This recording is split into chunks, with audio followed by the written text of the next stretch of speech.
Lord of Mystery, The Undead Don't Die from Passing Fire by author Ni Di Xun Zong. Chapter 276-290. Welcome to Fanfic Audiobook, your go-to place for immersive audiobooks. If you enjoy the content, don't forget to like the video and subscribe to our channel for more amazing stories. And those who want to support me, I have a Patreon channel, get early access to video on Patreon. Chapter 276 The Unbreakable Alliance. Inside the Chinese gate, deep darkness enveloped everything. Even though there were silver candles carved with patterns silently burning inside, they couldn't dispel this feeling, and the eerie blue flames instead deepened the sense of deathly stillness. Invisible things scraped across the skin and penetrated the body, as if crossing the boundary between reality and illusion. Suddenly, Ember saw the thin black threads filling the entire area behind the Chinese gate. They swayed gently, either clumped together or extending, as if a lady was stretching her hair, or some strange creature was waving its tentacles. Outside sounds were completely isolated, and the inside was so quiet it was like the realm of the dead, making people involuntarily associate things and feel fear, reminding them of the goddess's honorable titles. Mother of Concealment, Empress of Misfortune and Terror, Lord of Slumber and Silence. Everything within the Chinese gate was a manifestation of the Evernight goddess's authority. The holy radiance of the sun beetle helmet suddenly bloomed, pouring out from above Ember's head in all directions, driving away the surrounding darkness and illuminating everything within sight. As expected, the suddenly illuminated light quickly attracted the attention of the internal custodians. Two figures clad in clerical robes emerged from the shadows and rapidly approached Ember. However, when they saw the dark holy emblem Ember wore on his chest, they stopped simultaneously, looking surprised and uncertain. Ember opened his mouth and asked, "Have you found any traces of other people breaking in?" The two internal custodians exchanged glances, and one of them replied in a somewhat aged voice. "No, we have been guarding here the entire time, you are the only foreigner." Ember looked thoughtful and suddenly asked, "What about sealed artifacts? Have any new sealed artifacts been sent here in the past 2 days?" The internal custodian thought for a moment and confirmed, "Yes, just now, a set of black armor was sent over." Black armor. Ember's expression shifted slightly, and he ordered, "Take me to see it." The two internal custodians didn't doubt him and immediately led Ember towards the stone steps in the depths of the darkness, which was the passage to the second level. Under the illumination of the sun beetle's light, the darkness was dispelled, revealing the stone steps in the depths. For most beyonders, the first level behind the Chinese gate was actually more attractive than sealed artifacts. It stored various beyonder materials, potion formulas, and hidden knowledge, and even held arrested cultists and wild beyonders. Intruders, whether they wanted to get rich in advance or rescue companions, only needed to operate here, which was already sufficient. The second level, on the other hand, often stored sealed artifacts that could cause significant harm. The 0-level sealed artifact stolen by Ince Zhangwil back then was stored on the second level. Passing by several locked stone rooms, Ember clearly felt there were people inside, but they weren't making noise, roaring, begging for mercy, or calling for help. They were all quietly lying or sitting, their aura having become cold and eerie. But they were still alive. The deeper they went, the denser the darkness became. The eerie blue light on the elegant candlesticks on both sides grew weaker and weaker, giving the illusion that they were about to go out, and when that happened, the pure darkness might bring about unimaginable horrifying changes. But the radiance of the sun beetle was as dazzling as ever, making this dark space brighter than daytime. On the second underground level, under the illumination of the sun beetle, everything around became clear. Steel, bricks, earth, and silver-shaped strange walls, separating area after area. Some areas were open, while others were tightly closed. The only thing in common was that each area preserved a sealed artifact. In a short while, the two custodians led Ember to the target area, a completely sealed room. The double stone doors were tightly closed, with each of the left and right doors carved with a dark holy emblem, turning this seemingly ordinary room into an excellent seal. The two custodians stood at the entrance, each pressing on a stone door. Spiritual light bloomed from their hands, and amidst heavy grinding sounds, they slowly pushed the doors open. The light of the sun beetle instantly surged into the room, dispelling the darkness within and illuminating the surroundings. However, it was empty inside, there was nothing. How could this be? The internal custodian's expression changed. He had clearly seen the sealed artifact being placed in this room with his own eyes. The seal was still intact, with no signs of violent destruction, yet the armor had vanished into thin air. For the internal custodian, this was undoubtedly a dereliction of duty. Ember was not surprised by this result and asked in a deep voice, "In which direction is the Antigonus family notebook?" "That way." The internal custodian quickly pointed the direction. Following the direction pointed by the custodian, they continued forward.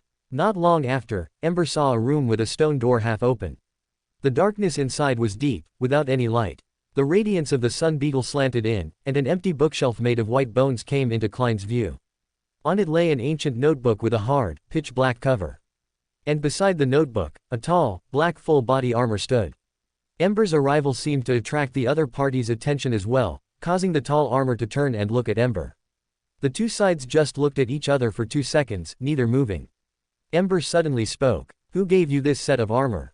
Black armor wasn't rare, it was just a different paint job. But the style of the armor was clearly out of place in this world. Especially the 2 horns on the helmet, the features couldn't be more obvious.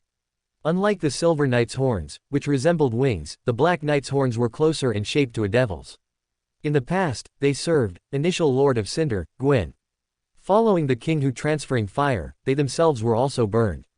Since then, they turned into ash, continuously wandering the world. The Black Knight sneered. "Why should I tell you?" Ember wasn't angered by the other party's rude attitude and sighed softly. "You're still as foolish as before, Medici." The Black Knight's laughter stopped abruptly.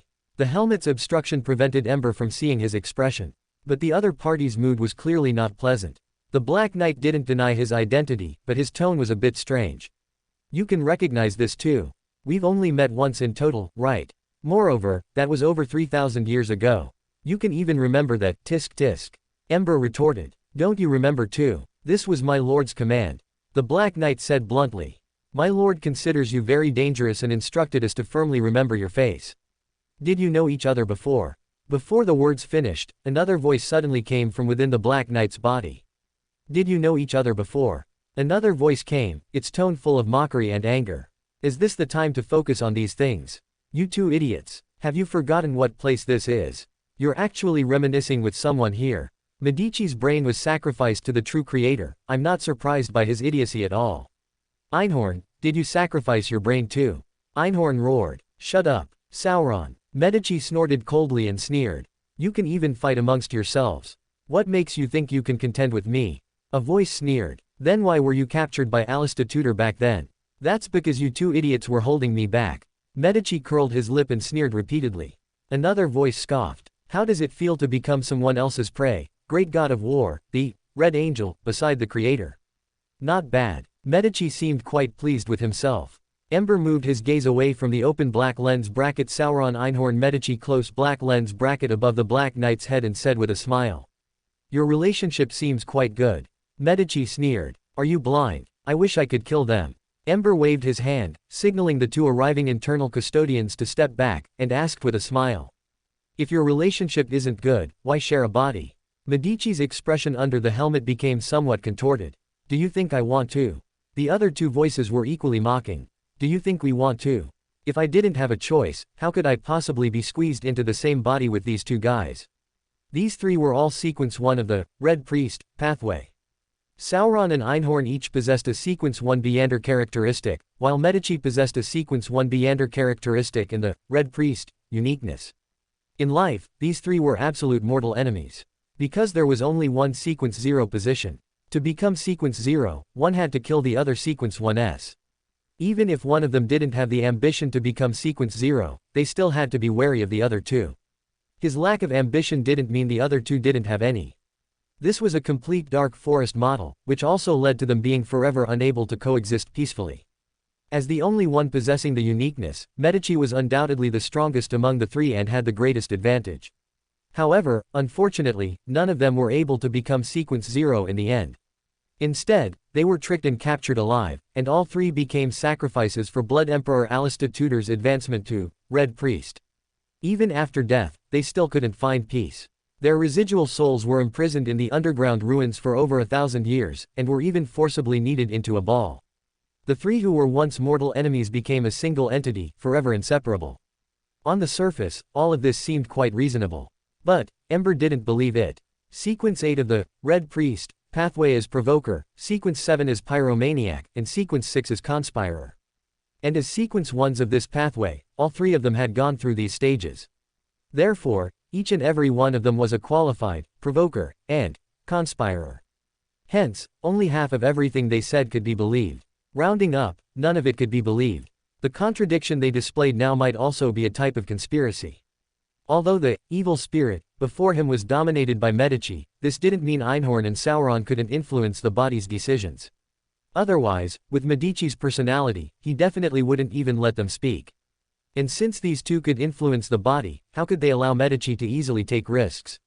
But since they appeared here, going to great lengths to infiltrate the underground area of St. Samuel Cathedral to the Chinese Gate, this action itself must have received the unanimous consent of all three. And no matter how they reached an agreement, it meant they had common interests at stake. Perhaps it was due to benefits, or perhaps a crisis forced them to cooperate temporarily. Whatever the reason, they wouldn't cause conflict and hold each other back at this time. Ember understood this point and asked meaningfully. So, you are still serving the true creator. What do you think? Medici didn't answer but asked back. Ember thought for a moment and replied seriously. I think you won't answer my question. Medici grinned. You guessed right. You and my lord are enemies, why should I answer your question? How despicable. As despicable as before. Two voices simultaneously let out sharp mockery. Ember didn't mind Medici's mockery, his tone was gentle. It doesn't matter if you don't answer. I think the other two should be happy to answer my question, shouldn't they? Sauron sneered. Why should we? Einhorn also scoffed. You tell me to speak and I speak. Don't I have any dignity? Medici sneered, trying to sow discord. No way. The three of them had been together for 1,000 years, longer than the time they spent opposing each other. No matter how much they disliked each other, they had long since learned to compromise and cooperate with each other. Mocking each other was instinctual, but in the grand scheme, their interests were aligned. After all, at this moment, they were no longer simply individuals, but a single, triune existence. Ember asked back, is dignity more important than substance? Suppose. Ember glanced at the Black Knight's body and said leisurely. Suppose I could separate one of you three into an independent individual and provide him with an independent body. Under this premise, which one of you is willing to answer my question? Ember raised a finger. Let me state up front, I'm only giving you one chance. So, which lucky person gets this opportunity? Sauron and Einhorn fell silent, while Medici suddenly realized something was wrong, an unprecedented sense of crisis surging into his heart. Not good. Quite not good. Their alliance is on the verge of collapse. Don't believe him. Medici gritted his teeth inwardly, he's lying. How could he possibly do something that even my lord cannot? A voice quietly sounded. Is it possible that your lord isn't unable to do it but simply doesn't want to? If the true creator really valued you that much, why didn't he save you from the start? At that time, he was a true god, far more powerful than Alista, saving you wouldn't have been difficult at all. Perhaps you were actually abandoned by the true creator from the very beginning. Medici's heart sank. Killing 3 warriors with 1 peach, this is a complete overt scheme. Chapter 277, What do the Ash seeking the first fire desire? So, what have you decided? Ember looked at Sauron, Einhorn, and Medici, who were already caught in an internal conflict, and asked leisurely. Not good. Medici retorted. How could our 1,000-year friendship be shaken by such a small benefit from you? A voice faintly sounded. Actually, I think it's worth a try. Einhorn. Medici angrily rebuked. Another voice sounded, mocking. Friendship. Do you think there's such a thing between us? The previous voice sounded again. But he's right about one thing, the benefit isn't enough. Just one body isn't enough to break their unbreakable alliance, at least one body each is needed. Otherwise, how would 3 people divide 2 bodies? Could it be that 2 people would have to squeeze into the same body? Impossible. Absolutely impossible. The 3 of them are absolute arch-enemies, no 2 of them can coexist peacefully. With 3 people in one body, they can barely maintain a fragile balance. But if only 2 remain, this balance will be broken. One side will gain absolute dominance, and the suppressed side will even be deprived of the right to think. Of course, there are pros and cons, and it's the same the other way around. The 2 remaining in the body will find that one side is completely suppressed due to the inability to maintain balance. But conversely, the one who leaves can gain true freedom. Even knowing this was Ember's trick to sow discord, Sauron and Einhorn might not be unmoved. The reason they were still hesitating was simply due to a lack of trust in Ember, unable to confirm whether he could fulfill his promise. Besides that, they also wanted to seize greater benefits. For example, one body each. The 3 of them had been together for 1,000 years, and even though they had learned to coexist peacefully, they still fundamentally hated each other. If they could be completely separated, no one would object. Ember remained unmoved, held up a finger, and said indifferently. Only one. And you only have one chance. Tisk. Medici sneered, still as arrogant as ever, do you really think you have us cornered? Otherwise. Ember smiled, spread open his right hand, and a burning flame appeared in his palm. The moment he saw that ball of flame, Medici's expression changed drastically. At this moment, he was like prey encountering a natural predator, instinctively wanting to retreat and escape. But the moment this thought emerged, he found that he had lost control of the body. Medici angrily said, "You two idiots, don't drag us down at a time like this."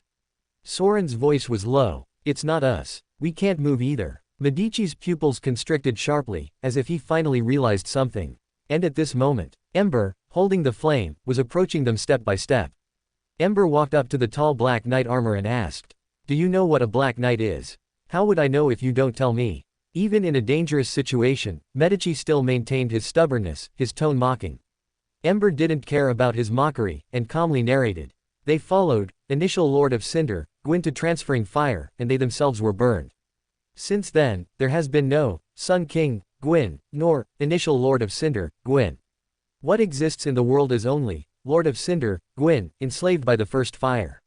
Black Knights are the same, buried in the first fire, they have long lost their freedom. They turned into ash, continuously wandering the world. And essentially, they are the same as Lord of Cinder, Gwyn, both are servants enslaved by the first fire.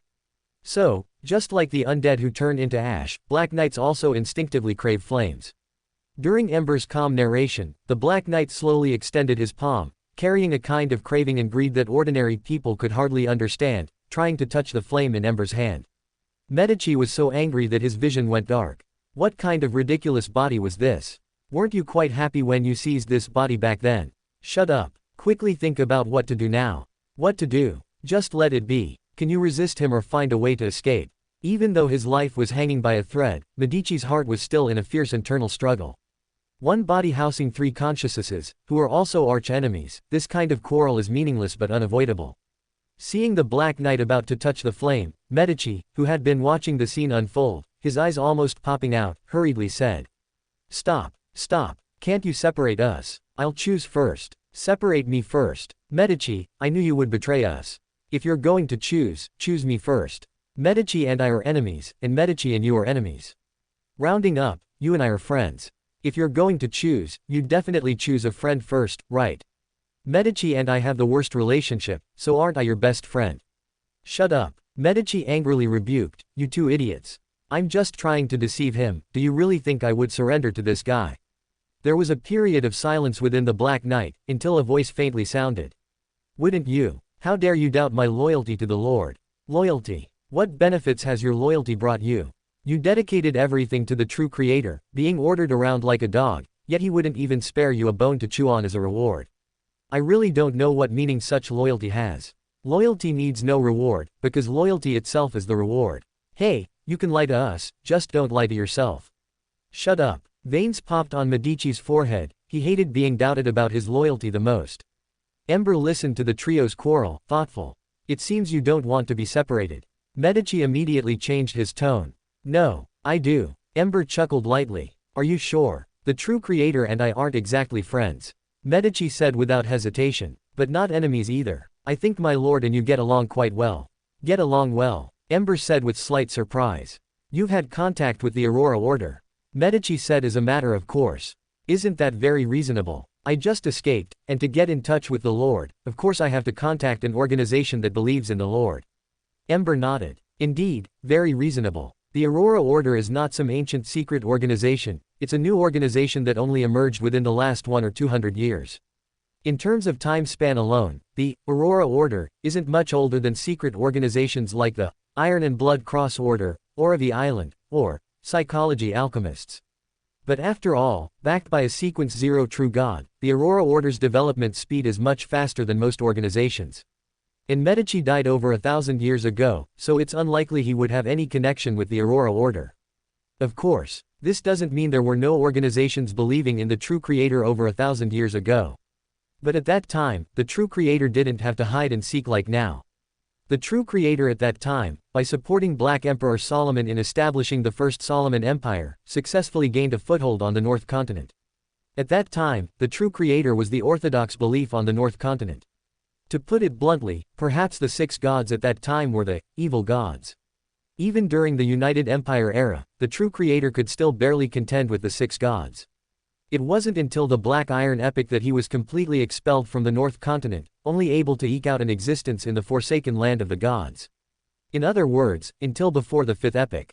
Belief in the true creator was still mainstream on the North Continent, and the number of believers wasn't much less than that of the six gods' churches. But since the Fifth Epic, under the continuous encirclement and suppression by the six gods, belief in the true creator has almost disappeared. And within these 1,000+ years, the organizations secretly developed by the true creator were definitely more than one or two. But most of these secret organizations were completely annihilated under the encirclement and suppression by the seven gods' churches. Only the Aurora Order and the Iron and Blood Cross Order managed to survive the encirclement and suppression by the seven gods' churches. Leaving the Iron and Blood Cross Order aside for now, the Aurora Order is definitely the most famous secret organization believing in the true creator, without a doubt. And Medici, who had just escaped, in order to get in touch with the true creator, went on to contact the Aurora Order. Theoretically speaking, this is indeed a very reasonable matter. But precisely because it's so reasonable, it's unreasonable. As for the true creator, Medici had been dead for over 1,000 years, and furthermore, his main body was sealed in the forsaken land of the gods, so he was completely unable to attend to a subordinate who had already died. But as for Medici, he was trapped in the place of his death for over 1,000 years, yet the true creator didn't even have the thought of sending someone to check on him. Would he truly have no resentment in his heart? If he truly had no resentment, how could he, while saying, loyalty needs no reward, because loyalty itself is the reward, also fly into a rage out of embarrassment due to Sauron and Einhorn's mockery? And if Medici did have resentment, how could he possibly contact the true creator the first moment he escaped? Furthermore, didn't he suspect at all that his escape was a conspiracy? Trapped for over 1,000 years, suddenly a Black Knight broke in, as if eager to deliver a physical body to him. Even if Medici were an idiot, he could guess the unusualness behind this. And for a conspirer, what to do after escaping is naturally to lie low, not announce his return to the whole world in a high-profile manner. So how could he contact the Aurora Order, and how could he single-handedly break into the Chinese Gate beneath St. Samuel Cathedral to steal a notebook completely unrelated to his pathway? If only looking at the surface, Medici's explanation is simply too reasonable. But upon closer inspection, one would find that this seemingly reasonable explanation is full of loopholes. And how could someone who isn't even willing to speak the truth make Ember believe that he is truly willing to surrender? Medici could use his loyalty to the true creator to explain his actions, but although Sauron and Einhorn had been mocking Medici, they still couldn't provide any useful information, seemingly not in a hurry to gain Ember's trust at all. This shows that either they don't value the conditions Ember offered, and everything they did before was just acting. Or they have some concerns, or someone has offered them even richer rewards. Since that's the case, why are they still acting here with him? Ember suddenly asked. You're stalling for time, aren't you? Medici's expression stiffened, using the helmet's concealment to prevent Ember from seeing his expression, and said nonchalantly. Stalling for time for what? Ember ignored him, scanned his surroundings, and analyzed. You have an accomplice. What are you waiting for? Waiting for him to steal something from here. Before Medici could deny it, Ember denied his own guess. No, you're not that noble. A conspirer wouldn't sacrifice himself for the benefit of others, not even for your lord. Medici didn't hear any mockery in Ember's tone, he seemed to be genuinely analyzing the facts calmly. But even so, this still made Medici's face look somewhat unpleasant. A flash of understanding flickered in Ember's eyes, and he said as if enlightened. So, you're waiting for him to help you out. You seem to have high expectations for him. Is his strength very great? Although your current strength is less than 1/10,000th of what it was, and even dealing with a saint is very difficult, you are still a former king of angels with the angel status of a trinity.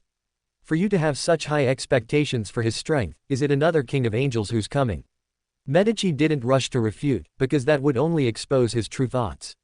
He was just silent, and only silent. Having strength alone isn't enough. Ember saw Medici's silence, wasn't surprised, and continued. He, or rather, he, should be an old acquaintance of yours. At the very least, there's a basic level of trust between you. So, this person is likely a former king of angels. Minus the 3 who betrayed, there are still 5 kings of angels. Ember paused, his tone becoming slightly surprised. So, it's Ouroboros, right? You've really made contact with the true creator. Medici neither admitted nor denied it, but instead asked back. Why couldn't it be Aemon? Ember smiled. Aemon. I don't think he dares to come. Indeed. Medici nodded in agreement, saying disdainfully. Even if he comes, it will only be a clone, with a strength no higher than sequence 4, which wouldn't be of much use. No, he wouldn't even send a clone. After all, he's afraid of someone tracing the clone to find his main body. Ember didn't pick up the thread, but instead asked, "So, where is Ouroboros?" Medici asked back, "Do you think he'll tell you?" "No." Ember answered very directly, but soon smiled again. "Then why do you think I would ask?" Medici was slightly startled, then his expression changed slightly. He knew full well that he wouldn't tell him, but he was still persistently asking for the answer. He knew full well that he was stalling for time, yet he was still calmly wasting time with him. This shows that the other party is fearless because they have something to rely on. He was confident that he could definitely get the answer from him, and confident that it didn't matter how much time was wasted. Medici felt a little flustered in his heart, just about to speak. But Ember didn't give him a chance, instead directly stuffed the flame into the Black Knight's chest. The ash seeking the first fire, saw the flame again. Chapter 278. What do you want to say? Sauron Einhorn Medici. The Triune Wraith, although his strength was not even a fraction of his peak, as a product formed by the fusion of the residual spirits of 3 sequence 1 angels, his essence was still that of an angel, and he still held the rank of an angel. Even if his strength was only that of a demigod, and it would be troublesome to even deal with another demigod, as a former mythical creature, he possessed far more divinity than an ordinary demigod.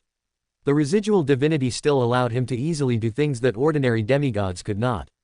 For example, possession. So when the Black Knight stepped into the room where they were sealed, they instantly occupied his body.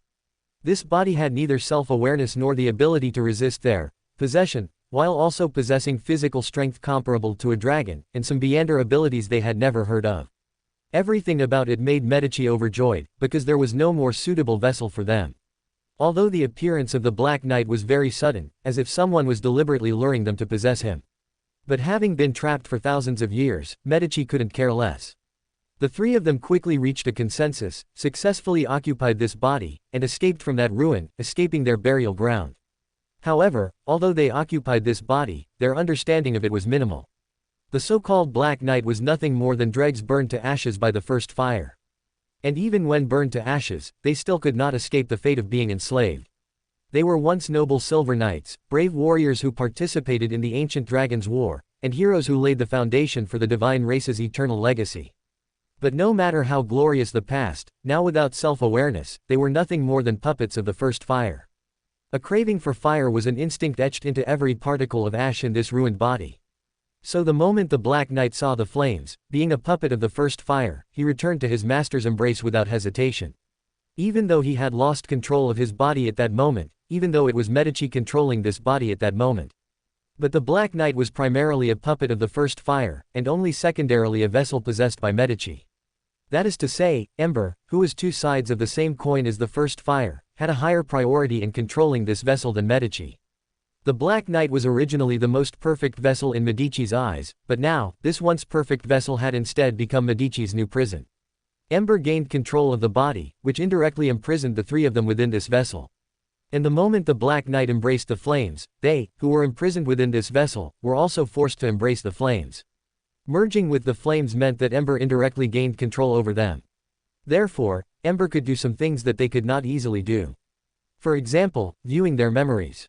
Number 17. Name: Angel of Secrecy. Danger level: 0 feet, extremely dangerous, highest priority, highest security level, not to be inquired about, not to be spread, not to be described, not to be spied upon. Security level: Pope, Group A researchers, and the Archbishop responsible for the Beckland Diocese. Note: when the Archbishop is transferred out of the Beckland Diocese, sealed artifact, 129 feet must be used to erase relevant memories. Sealing method: sealed through the cooperation of 129 feet and 180 feet. Description: this is not an item.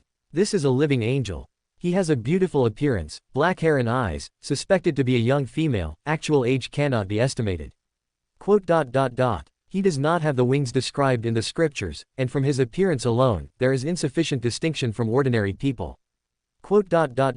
He has no capacity for thought, and has lost all intelligence. Anyone and any item that approaches him will completely disappear. Through divination and other means, it can be confirmed that they are still alive and truly exist. But they cannot be found. Currently, 1825 methods have been attempted, all of which have failed. 0.17 inches S sphere of influence expands and contracts irregularly, and has currently caused the disappearance of over 70 researchers. Warning, he cannot be used. Appendix 1. This sealed artifact first appeared in the 4th epoch, the Pale Era. Specific year, missing, specific date, missing, specific location, missing. Appendix 2. Records show that he has been awakened 5 times. Appendix 3. Cannot be used has a limited prerequisite. It has been confirmed that he can serve as a vessel for the goddess's descent. Ember said in surprise. So, this is your goal. You even want to steal the vessel for the Evernight goddess's descent. He thought Medici would be ashen-faced, but Medici argued. So what? Treasures in the world belong to those who are capable. Anyway, he himself won't use it, what's wrong with me using it for him? Besides, how do you think this vessel came about? His methods were already not honorable. As a subordinate god of the destruction magic wolf, he chose to collude with the Sanguine and secretly plot against Flegre. After that ancient god fell, he not only gained control of the night authority and successfully ascended to the Sequence Zero throne, but also single-handedly annihilated all of Flegre's descendants, sealed the angels of the Antigonus family within the kingdom of night, and used the Mother of the Sky's body as a vessel for descent. Compared to him, what am I? Ember heard the obvious sarcasm and disdain in Medici's words and suddenly said, "You're agitated." Medici's breathing hitched, and then he became furious from embarrassment. "I'm agitated. What am I agitated about? What is there for me to be agitated about?" Ember calmly looked at him. "It seems the betrayal of others has stimulated you. You seem to be criticizing her, but in reality, you are criticizing yourself. You regret what? Regret not being able to stop their betrayal, or regret not joining them. Regardless of whether you stopped them or joined them back then, you wouldn't have ended up in this state today. Betraying him, you had a high probability of becoming a god.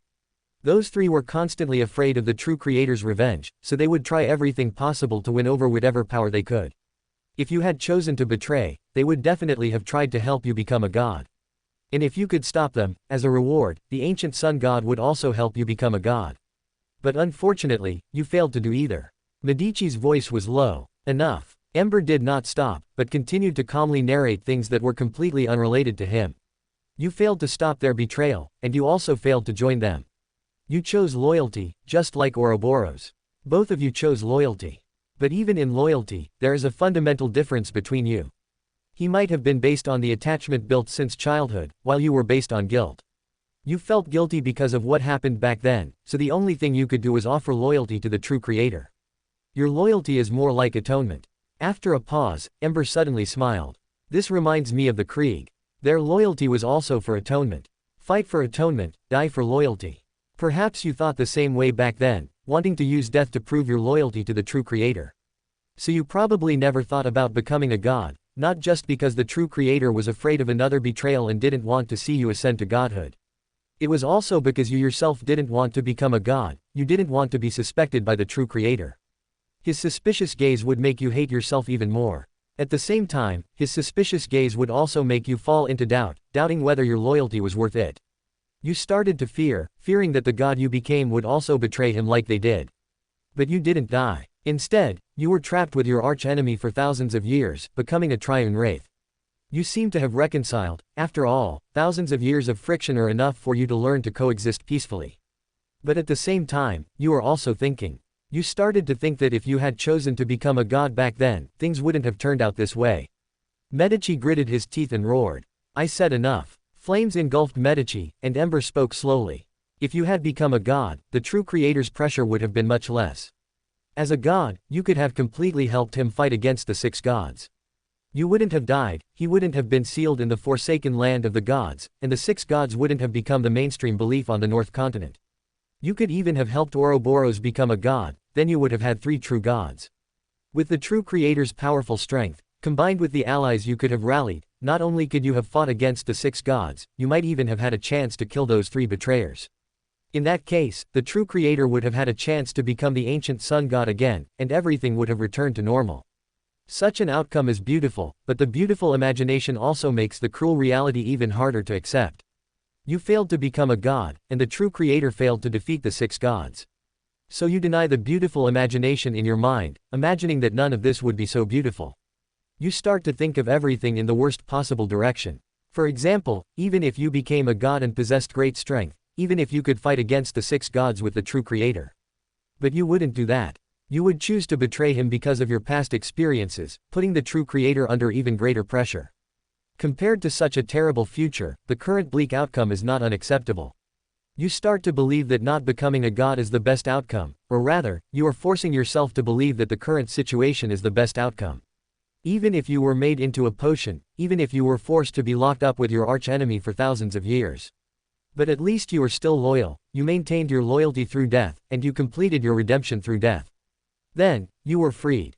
You, who should have died long ago, stubbornly survived until now thanks to the rank of an angel, surviving until you were released. But you are not stupid. Your nature as a conspirer makes you suspect that all of this is a conspiracy. Of course it is, after all, the reason you were made into a potion back then was a conspiracy. And that conspiracy was carried out by Adam and Ammon, the children of the ancient sun god. You hate what they did. While you were still loyal to the true creator, they, as the true creator's children, chose to betray him. You thought that no matter what, everyone was once a loyalist, and you thought that at least they didn't betray him with the wind angel and the others. Their concepts were just different, unwilling to admit that the current true creator was the ancient sun god. So in your heart, you still considered them trustworthy friends. Even though their logic was a bit strange, even though you often mocked them, at least you never thought of harming them. But Adam didn't think that way, and even teamed up with Alista to set a trap and turn you into a potion. Even though you, who were still loyal to the true creator, were the best choice, Adam would rather let Alista, an outsider, someone who would inevitably go mad from advancement, ascend to godhood and become the sequence 0 of the Red Priest pathway. You were puzzled, angry, resentful. Negative emotions surge in your heart. But in fact, you know very well why Adam did that. Because he wants to resurrect the creator, so he fundamentally does not recognize the true creator as his father. If you became a god, you would only continue to support the true creator, and Adam's plan to resurrect the creator would become even more distant. Therefore, you must die. As long as you die, the true creator will lose his most loyal subordinate. The remaining Ouroboros is completely a giant baby, unable to bear great responsibility. And to ensure Ouroboros does not repeat the same mistakes, he will definitely not become a god. Adam will try everything possible to prevent this from happening. For an angel of the visionary pathway, it is difficult to kill another king of angels, but it is very simple to prevent him from becoming a sequence 0. You understand the truth of everything, but you are unwilling to accept it. And when you escaped, when you learned that the true creator was sealed in the forsaken land of the gods, you understood everything. The true creator was tricked by his own son. His sealing was not only the work of the 6 gods, but also Adam secretly plotting in the shadows. Only by sealing the true creator can the creator, whom Adam is resurrecting, gain the upper hand in the subsequent struggle. All of this is for today. As long as Adam becomes a god and uses himself as the vessel for the creator's resurrection, all of this will become a foregone conclusion. But even understanding all of this, you, who have just escaped, are completely powerless to stop it. You can only watch all of this happen. You start to regret again, regretting why you fell for the trap back then. If you hadn't died, the true creator's current situation would not be so bad. If you hadn't died, Adam's plan wouldn't have succeeded so easily, and the true creator wouldn't have been sealed. You know regret is useless, because you cannot change the past. Therefore, you can only start to change the future. You hope to become an angel again, even if it's just an ordinary angel, at least you can play some role, not just be an outsider, a bystander. So, you contacted the true creator, wanting to steal this mother of the sky's body. Ember withdrew the flames that bound Medici and quietly looked at him. Medici's voice was hoarse. What exactly do you want to say? Chapter 279 is expected of you. What exactly do you want to say? Medici repeated, staring intently at Ember. He didn't think Ember would be so bored as to say these things just to provoke him. He had clearly taken control of this body and was fully capable of killing them, yet the other party hadn't done so. Instead, he was here, using exclamations and mockery, to meticulously reveal the changes in his mindset over the past millennium. This was something that even his 2 mortal enemies, who had been fused with him for 1,000 years, couldn't achieve. The only thing Medici could be grateful for was that there were no outsiders here. While it was embarrassing, it wasn't completely humiliating. These few people already knew him, inside and out, so exposing himself now wouldn't cause too much loss of face. At least Sauron and Einhorn were sensible enough not to come out and mock him at such a time. Of course, this wasn't because they had a change of heart, but simply because they were now a trinity. As for Ember, Medici found that he couldn't see through Ember at all. Whether it was their first meeting thousands of years ago, or their untimely reunion inside Channy's gate now, Ember seemed to be shrouded in a fog, making Medici wary. After all, even the Lord was extremely apprehensive of him, which was enough to illustrate how terrifying this person was. What puzzled Medici the most was why such a person had left no trace whatsoever over the past few millennia. He suddenly appeared at the end of the second epoch, and while they were still weak, he conspired with the Lord in Silver Country on certain unknown matters. This meant that his status at the time was already comparable to the Lord's. Yet, such an existence then suddenly vanished without a trace. Medici never saw him again, nor did he ever see the blonde girl who was with him at the time. Instead, that inconspicuous boy named Alan Hermes, who hated being called Ellen, followed the Lord and learned a lot. Although he didn't become the Lord's King of Angels like Medici, he was still among the strongest angels under the King of Angels. Moreover, the Hermes script he created laid the foundation for the comprehensive rise of humanity. Logically speaking, of all the events that had occurred over these past few millennia, the one in Silver Country had the least impact. Although to this day, Medici still didn't know what exactly happened then. But what was certain was that the events in Silver Country definitely didn't rank high among the major events of the past millennia. Whether it was the betrayal of Leodoro and his companions, or the Lord's cooperation with Black Emperor Solomon to establish the Solomon Empire, or Tudor and Troun Sost's betrayal of the Black Emperor, and the Four Emperors' War and the Battle of the Oathbreakers that occurred after his death. Any single one of these events involved not just one, but even dozens of deities. Compared to that, the error committed by the ancient sun god in his youth seemed insignificant. Yet, Ember completely vanished during these millennia, as if he had never existed. Medici had once tried to trace his existence, but quickly gave up the struggle. Because compared to someone who left only a brief impact, current matters were what deserved his attention most. But now, Ember's reappearance instantly changed Medici's previous view. This person was definitely not some insignificant small fry. His disappearance over the past few millennia might itself have been part of his plan. Just like his sudden appearance now. In a brief moment, countless conjectures flashed through Medici's mind. However, Ember merely looked at him calmly and said simply, "Let's cooperate." Cooperate. Medici narrowed his eyes. You've been brewing this for so long, even mocking and ridiculing his life in a playful way, only to lightly suggest cooperation at the end. I refuse. Medici sneered, firmly refusing in his heart, while keeping a poker face and scoffing. How do you want to cooperate? Give me the mother of the sky's body. Ember retorted. Do you think that's realistic? Not realistic, Medici admitted frankly. Of course, it wasn't realistic. What kind of owner catches a thief prying open his safe, not only doesn't call the police, but actively hands over the cash in the safe to the thief, and even politely sends the thief away? Isn't that just pure absurdity? Ember patted Medici's shoulder. Then let's talk about something realistic. Medici felt he understood the other party's subtext and cooperatively asked. Then what do you want? The answer isn't what I want, but what you have. Medici frowned deeply, these words made him even more confused. What could he have? He was a king's soul who had died 1,000 years ago, whose body was even bestowed upon him by others. What could he possibly give you? Even as a former king of angels, he was utterly insignificant compared to a true god.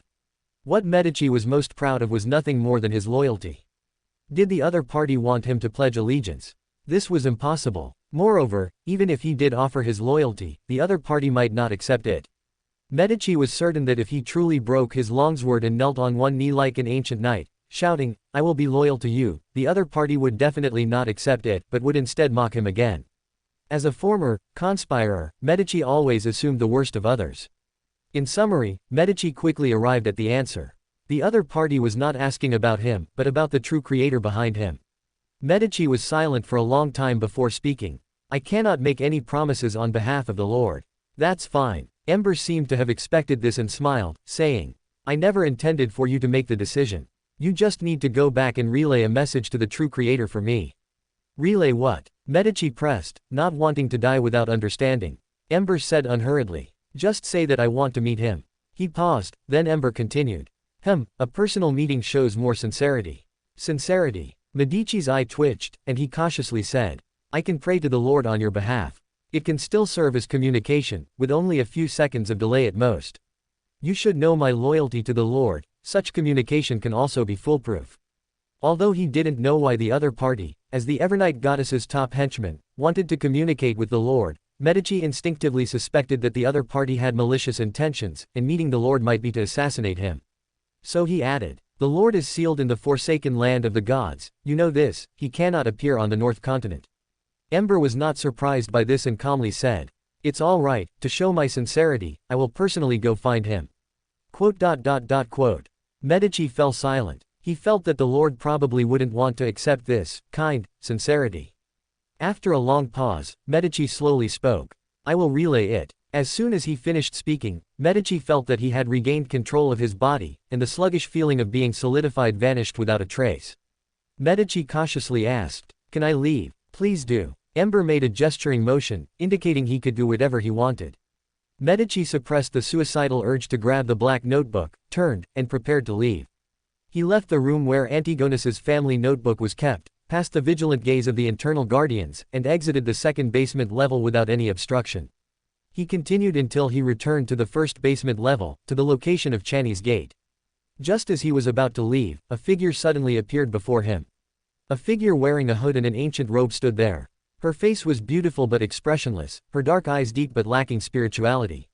Her profound pupils seemed to hide a pure, lightless darkness. Mother of the Sky. Medici's mind immediately brought forth her name.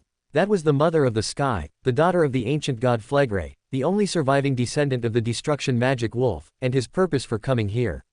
As one of St. Samuel Cathedral's most important sealed artifacts, the location of the Mother of the Sky had always been a mystery. Even though Medici had found out that this body was in Backland, he didn't know its exact whereabouts. He had originally intended to enter here and search slowly, but was instead drawn to that notebook. Just as he was about to pick it up and look, he was caught red-handed by Ember. And now, just as he was giving up on this mission and preparing to leave, the Mother of the Sky herself appeared. What was this? Medici looked astonished, but the woman before him suddenly reached out her hand. At that instant, Medici's body strangely trembled, freezing him in place. He watched his left hand disappear centimeter by centimeter, rapidly spreading upwards, unstoppable. His status was that of an angel, but his body was only a demigod's, leaving him utterly powerless to resist an angel's attack. Ouroboros, save! Medici's pupils contracted sharply, and he cried out, attempting to call for help, but received no response. His voice cut off abruptly, and his entire being was like a sketch erased by an eraser, leaving no trace. The candlelight hanging on the wall flickered a few times, then quickly returned to normal. Darkness was the dominant color here. The woman's figure silently disappeared, as if she had never appeared. And the great door behind her opened silently. A figure passed through the gap without alarming anyone, just as he had arrived. Bang! The great door closed again, and everything returned to calm. Ouroboros, you betrayed me again. As his thoughts echoed, Medici's vision was already pitch black, and he completely lost consciousness, as if entering the deepest slumber without dreams. He didn't know how much time had passed, but the lightless, soundless darkness suddenly stirred. He vaguely, hazily felt something, as if a cold wind was blowing on him. His thoughts slowly broke free from their solidified state, and Medici slowly opened his eyes. Above was a mist, with the scarlet moon hidden within it, appearing and disappearing. Gradually, he felt his body and heard the thumping sound of his heart. Bang! Medici's body immediately regained control, and he sharply flipped over and stood up. He removed the helmet adorned with a pair of horns from his head, the movement accompanied by the faint clinking of his armor's seams. He narrowed his eyes slightly, surveying his surroundings to confirm his environment. All around were swirling mists and a deep, cold night, and not far away, there was a small town. The most prominent building in the town was an ancient-style spurred church. It was entirely black, had no bell tower, and was topped by circling black crows. Around the church were scattered many buildings, ordinary two-story houses, simple wooden shacks, bakeries with hanging signs, and gray-white mills powered by water wheels, but there were no pedestrians. They seemed to have fallen into a deep sleep in the quiet and peaceful night. Tisk! Medici's expression darkened. Before he could speak, a bloody gash suddenly appeared on his left cheek and a voice emerged. This is a trap. You still haven't learned your lesson, have you? Shut up. Medici impatiently slapped himself and said faintly. All of this is within my calculations. Are you joking? A grotesque, bloody slit also appeared on his right cheek, mocking. Who is it just now, desperately begging for help from the person he once despised the most? Bang! Medici slapped himself again. Don't you understand that when you insult someone, you don't bring up their shortcomings? Ill-mannered thing. Both hands were pressed tightly against his face, covering the two mouths that had opened on their own. But this clearly couldn't stop them. A muffled voice came from under his palms. Are you an idiot? Another voice, equally merciless, mocked. When did you get the illusion that he wasn't an idiot? Medici couldn't be bothered with them, merely narrowing his eyes to observe his surroundings. He knew about that mist town. It was a partial manifestation of the darkness authority. It could be said that some of its characteristics corresponded to the Evernight goddess's divine kingdom. To some extent, it could even be called a miniature Dark Kingdom, only more dangerous. If the Dark Kingdom was a paradise where the Evernight goddess bestowed life upon her loyal followers, then this place was hell. Even for an angel, this place was equally dangerous. And thanks to the darkness, secrecy, everything that happened here would not be observed by the outside world. No one would know what happened here, not even gods. Similarly, any prayers made here would be concealed and unable to be transmitted outside. It could be said that once trapped here, one could basically only wait for death. However, this was for ordinary people. Medici was pondering a deeper question. The Evernight goddess hadn't killed him but had sent him here. Did this mean that she wanted to use him to achieve certain things? Then the question arose, why would she ask him for help and not Ember? Was it because there was some hidden danger here? Or were there some secrets that Ember was not convenient to know? Medici chuckled lightly and strode without hesitation towards the eerie town shrouded in mist. Inside the town, many house doors were still open, seemingly welcoming guests from a foreign land. Medici saw half-eaten white bread, glasses filled with red wine, and scattered silver knives and forks on the tables inside. It looked like someone was enjoying dinner, but no one was present. The owners of the different houses seemed to have suddenly evaporated from their lives. Medici didn't stop, heading straight for the towering church. Chapter 280, Help. Above the gray fog, Klein sat at the head of the bronze long table, a notebook with a hard cardboard cover, dyed completely black, placed before him. It was a notebook with an ancient and distant aura. Klein was extremely familiar with this notebook. Antigona's family notebook. Klein murmured in a low voice, his gaze somewhat complex. Everything started with this notebook. Klein Moretti died because of this notebook, which was why he could be resurrected in Klein Moretti's body. And it was precisely through the connection with this notebook that he was able to join the Nighthawks and become a Beander, a seer. And this notebook itself was also a part of Ince Zangwill's scheme. Everything started with this notebook. The moment he stepped into the Beander world, his inextricable connection with this notebook was already predetermined. Klein took a deep breath and resolutely opened the notebook. Let me see where your limit is. He knew that the Antigona's family notebook contained the potion formulas for the seer pathway, but he wasn't sure how high the sequence level recorded within it went. If it only went up to sequence 5, then this notebook would be meaningless to him. Fortunately, from the divination results, the potion formulas recorded in this notebook could go up to at least sequence 4. Klein now only hoped that it could record potion formulas for sequence 3 or even higher sequences, so that he wouldn't have to worry about potion formulas anymore. Sequence 4, Bizarro Sorcerer. Main ingredients: the main eye of a trickery monster, the true soul form of a spirit world marauder.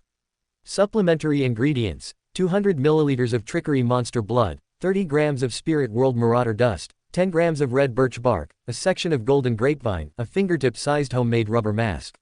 Advancement ritual: primarily rely on one's own strength and planning, under the gaze of numerous spectators, direct a grand play, thereby murdering a demigod or equivalent extraordinary creature, and then, at the end of the play, consume the potion. Almost without any hindrance, Klein smoothly obtained the sequence 4 potion formula. But at the same time, other things flooded into his mind. Klein felt his head expanding, with a tendency to burst open. Everything he saw had countless afterimages, and faint whispers from an unknown source came from his ears. Hornichus, Phlegra, Hornichus, Phlegra, Hornichus, Phlegra. The gray world split open, and he saw a majestic mountain peak soaring into the clouds. At the summit of the mountain peak, there was a collapsed and dilapidated palace. The walls were covered with weeds and moss, showing obvious holes. In the palace hall, at the very top was a huge chair carved from stone. It was inlaid with dull gold and gems, and was largely mottled and damaged. On this chair, which didn't seem to be prepared for humans, countless transparent maggots were clumped together. They were densely intertwined, slowly wriggling, and continuously growing. And the whispers echoed around that chair. The sound seemed to come through a long period of time and history, illusory, ethereal, and echoing endlessly. Hornichus, Phlegra, treasure, fool. A sharp pain shot through Klein's forehead, and his heart quickly filled with the urge to vent and destroy. Although he was now a faceless, his self-control was far beyond what it was before. But the negative emotions brought by these whispers were also far more intense than before. Treasure. Klein gritted his teeth and shouted the two words. At this moment, he felt like Gollum holding the One Ring, greedy and ugly. And these were all the emotions the notebook had instilled in him. Snap! Klein forced himself to close the notebook, enduring the discomfort in his body. He determined almost instantly that this notebook had lost its value. The highest sequence potion formula recorded within it was only sequence 4, and looking at it again would do him no good. The subsequent potion formulas were all hidden in the treasure mentioned in the notebook. To obtain potion formulas for sequence 3 or higher sequences, he could only search for the so-called treasure. And to obtain the treasure, he had to go to the main peak of the Honachus Mountains and visit the Knight's Kingdom, located at the summit. Your destiny is on the main peak of the Honachus Mountains. Klein once again recalled the prophetic words of Queen Mystic Bernadette. Before this, he was still half believing, half doubting this so-called prophecy. Now, he was completely certain. The Antigonus family notebook only went up to sequence 4, and judging by the current decline of the Hermetic Order, they likely didn't have the sequence 4 potion formula. This was not surprising, as the attitude of any power towards high-sequence potion formulas was completely consistent. That was to only provide the finished potion, while keeping the potion formula completely confidential. The Hermetic Order might still have a few Bizarro sorcerers, but they certainly didn't have the corresponding potion formula for Bizarro sorcerer, let alone potion formulas for higher sequences. The only two who might possess higher sequence potion formulas were the cluster of transparent worms on the throne of the King of the Night on the main peak of the Honachus Mountains, and the leader of the Hermetic Order, Zeratul. But Zeratul had gone mad due to losing control, and his state was probably similar to that cluster of transparent worms. Many members of the Hermetic Order were killed by the mad Zeratul. Seeking him out was no different from seeking death. But similarly, going to the main peak of the Honachus Mountains was also seeking death. That cluster of transparent worms didn't seem like a friendly existence. Let's take it one step at a time. Klein rubbed his temples. Thinking so much was useless. It was more practical to honestly advance to sequence 4 first. However, Klein's eyes flickered slightly, and he wrote the corresponding sentences below the potion formula. Then, he summoned his pendulum from the pile of miscellaneous items, held it in his left hand, and began to divine. Not long after, Klein opened his eyes and saw the citrine pendant spinning clockwise. This meant that the Bizarro sorcerer potion formula he held was correct. Phew, Klein exhaled. As long as there was no problem. The Antigonus family notebook made him feel uneasy. Although everything seemed normal, he always felt there was a trap inside. For example, that so-called treasure was definitely a huge trap. Klein thought for a moment, took out his pocket watch, and glanced at it. There were 10 minutes left until 3 in the afternoon. Somewhere in the Sonia Sea, the future sailed on the turbulent sea. Katlia stood by the window, gazing at the vast, boundless scenery. On the foredeck, Nina's exasperated voice could be heard from time to time, as she cursed Frank Lee for creating a pile of beef-flavored mushrooms that reproduced extremely quickly and loved to eat fish. Today was the day of the Tarot Club, and the conversation with Queen Mystic Bernadette last week left Katlia feeling somewhat complex. She was both surprised and a little disappointed. At this moment, her spiritual intuition was suddenly stirred. She looked down at her desk and saw a few yellowed pieces of paper that had appeared there at some point. Rissel's diary, she finally sent a messenger. Katlia turned around with joy and picked up the small number of papers, which seemed more like an initial test. By 3 in the afternoon, having forced herself to memorize the symbols, she saw the illusory crimson light engulf her like a tide. Under the towering dome supported by stone pillars, the hermit Katlia saw similar crimson lights rising, transforming into blurry figures.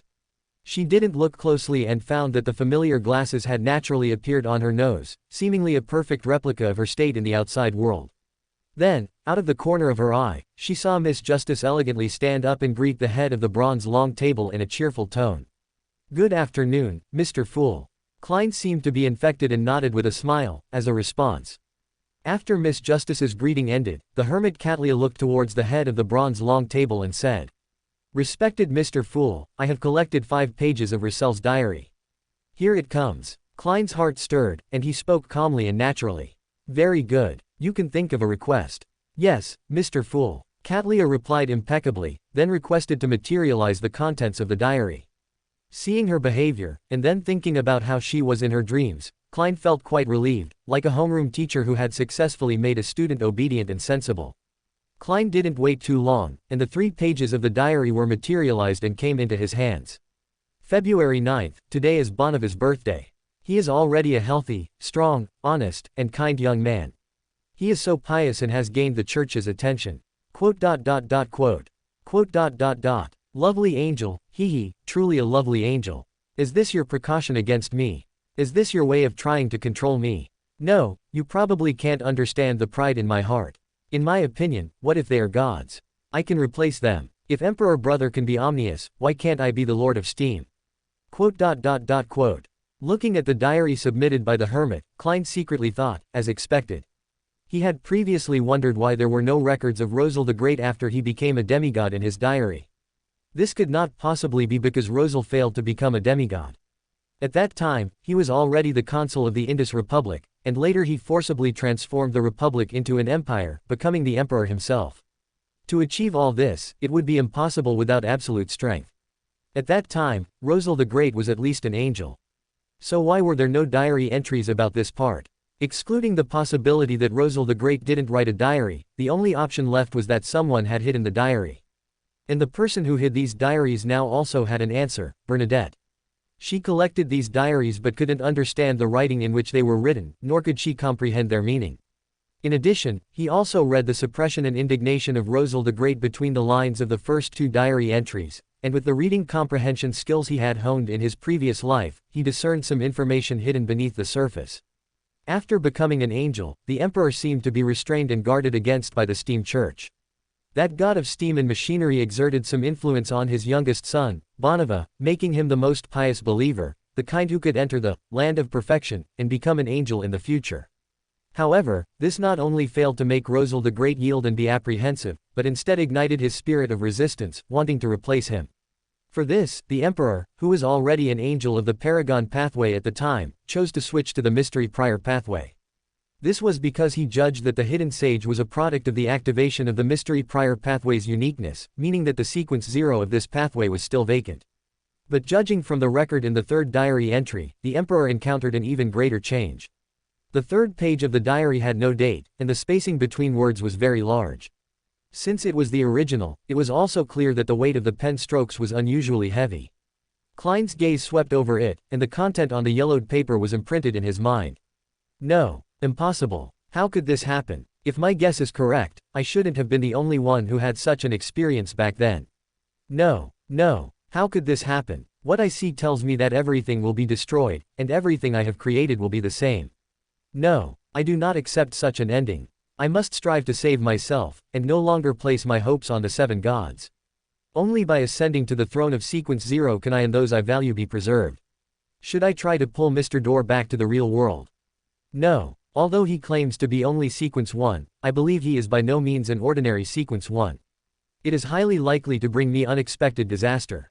Lacad. Yes, Lacad. I can also ask Lacad for help. No, I can't ask Lacad. He also comes from Celestial, he is with those things. I can only rely on myself. The Chinese characters, much larger than those on the previous 2 pages, filled the yellowed paper in a sparse and messy manner. The actual content was not much, but it made Klein's head throb repeatedly. What did the emperor see that made his emotions so intense and his attitude so much more extreme? No, the sense of turbulence and impulsiveness between the lines is a bit abnormal.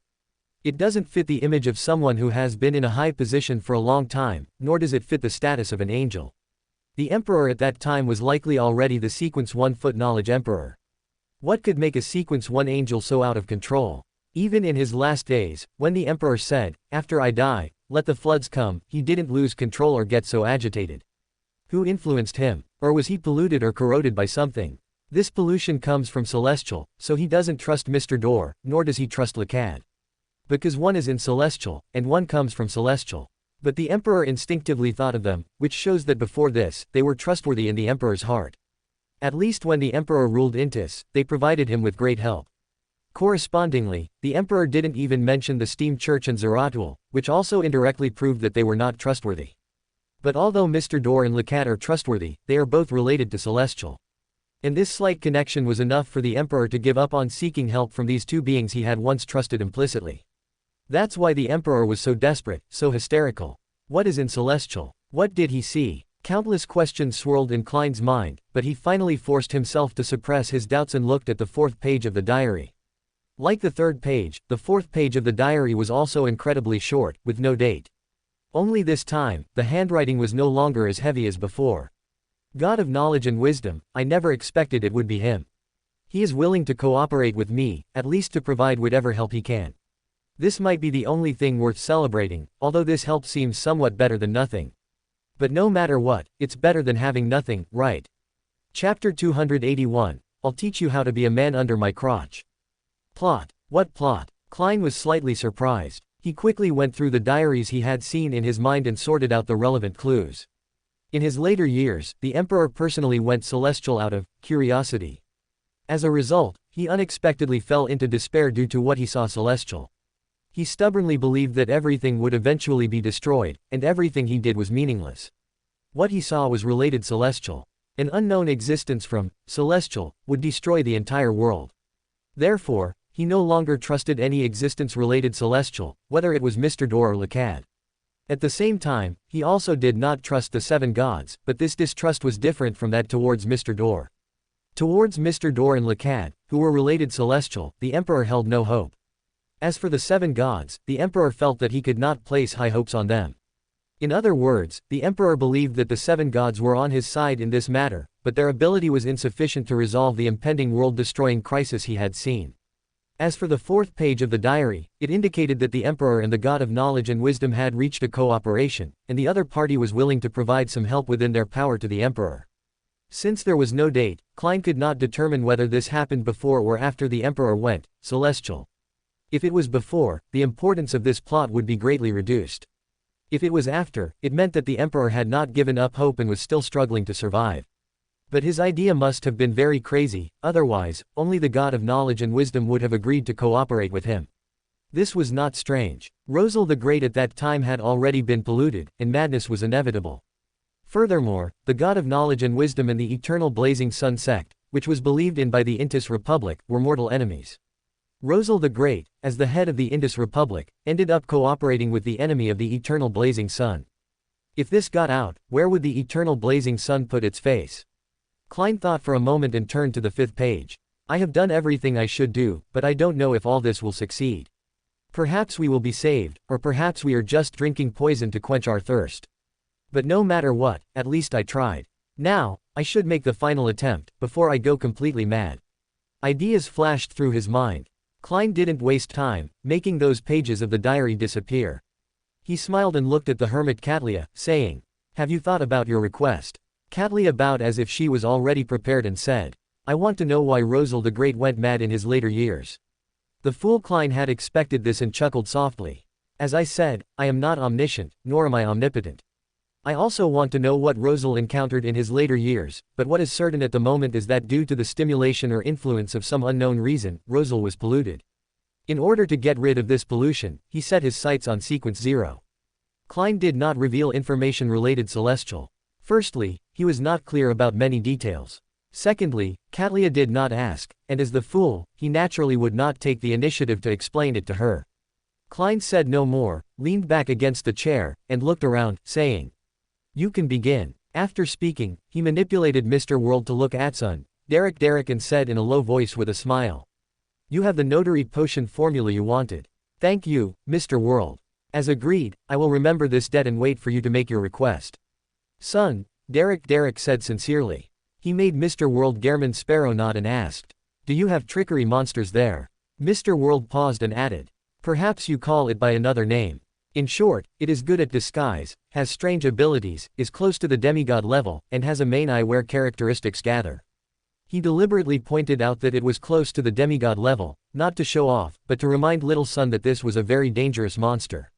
The hermit Katlia looked at Mr. World with slight surprise. After all, he had just been promoted to Sequence 5 not long ago, and it was in front of her. As a result, only a week had passed, and he had already started collecting materials at the demigod level. This meant that he had likely already obtained the Sequence 4 potion formula. Son, Derek thought for a moment and said, "There are no common monsters, but perhaps someone has encountered one. I will search for information or help you inquire." Mr. World hummed, then pretended to make a request to Mr. Fool for materialization. It didn't take long for the potion formula to reach Little Son's hands. Derek took it happily, quickly browsing the contents of the parchment as if hungry and thirsty. Sequence 6, Notary. Main ingredients: 1 portion of elder tree root crystal, 5 tail feathers of a contract spirit bird. Auxiliary ingredients: 100 milliliters of brilliant contract spirit tree sap, 1 gold-edged sunflower, 1 white-edged sunflower, 5 drops of water fern juice. Seeing that the two had completed the transaction, the moon also couldn't wait to ask. Mr. Lover, I have prepared 8,000 pounds. When can we trade? Just last week, he finally successfully cleared Gouda.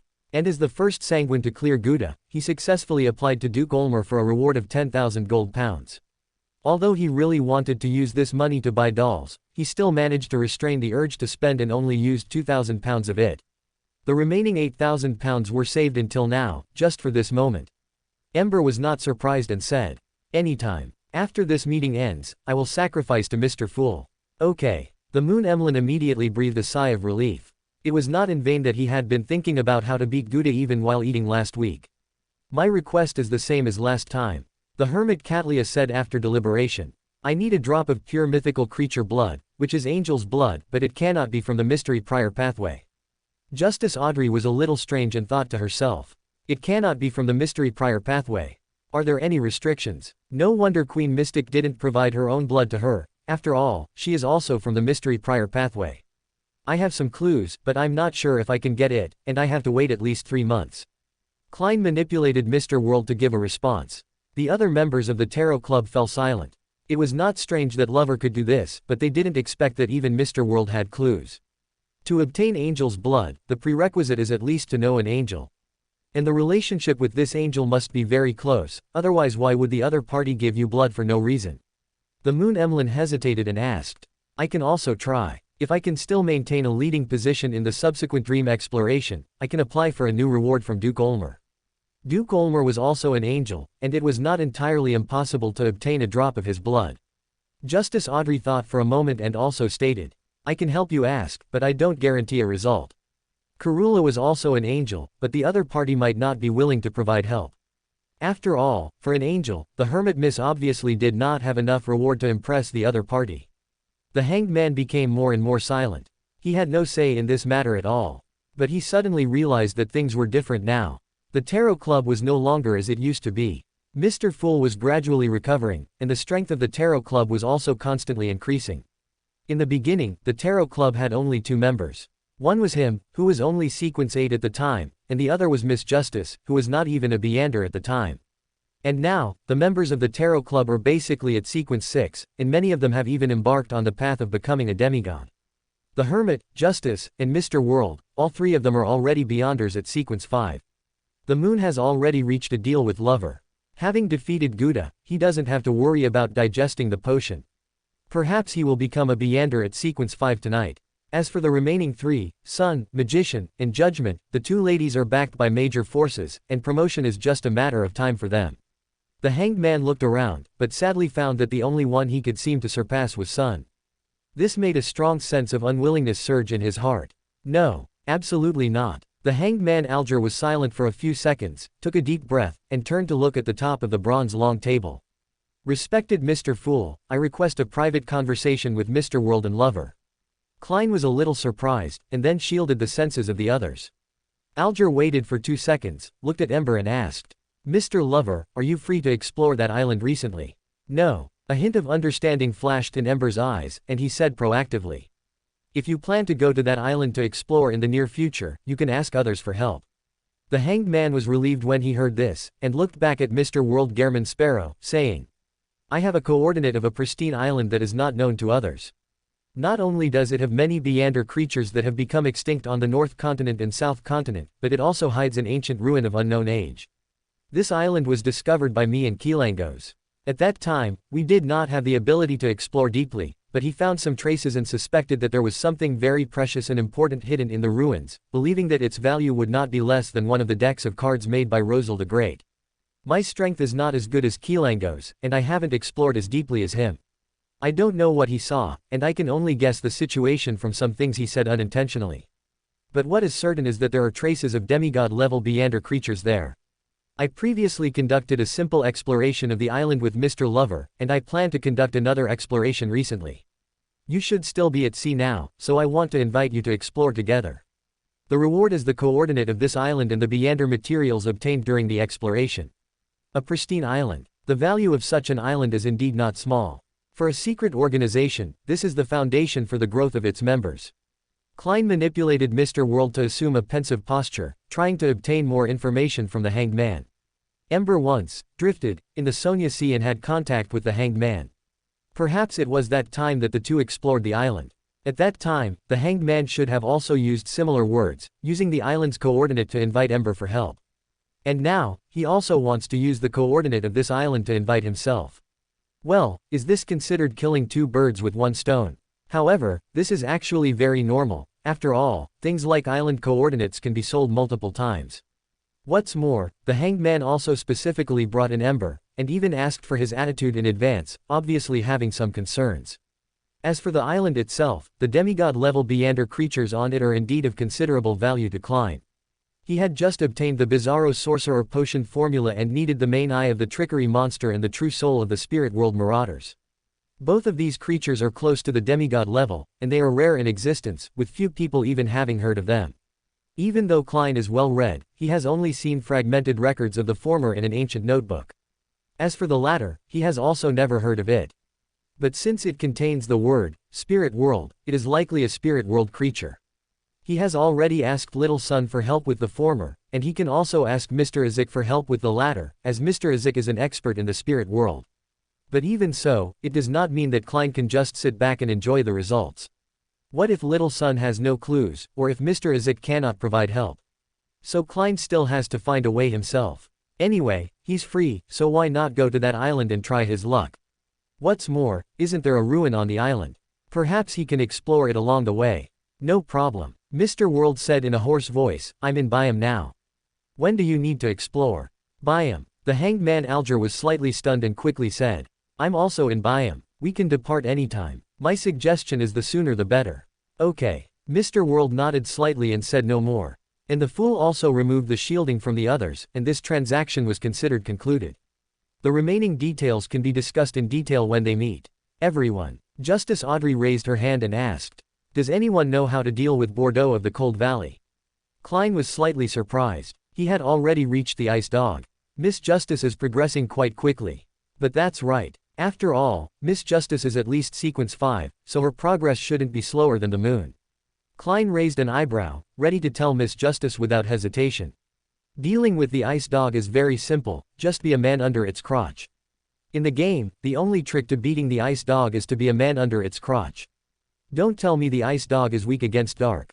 The Ice Dog is weak under the crotch. Originally, Klein was a little nervous, thinking that the dream was not a game after all, and the Ice Dog was not a fool. If he tried to be a man under its crotch, he might be crushed to death by the Ice Dog. However, the 240,000 souls he had received told Klein that being a man under its crotch was effective. Chapter 282, Coffin.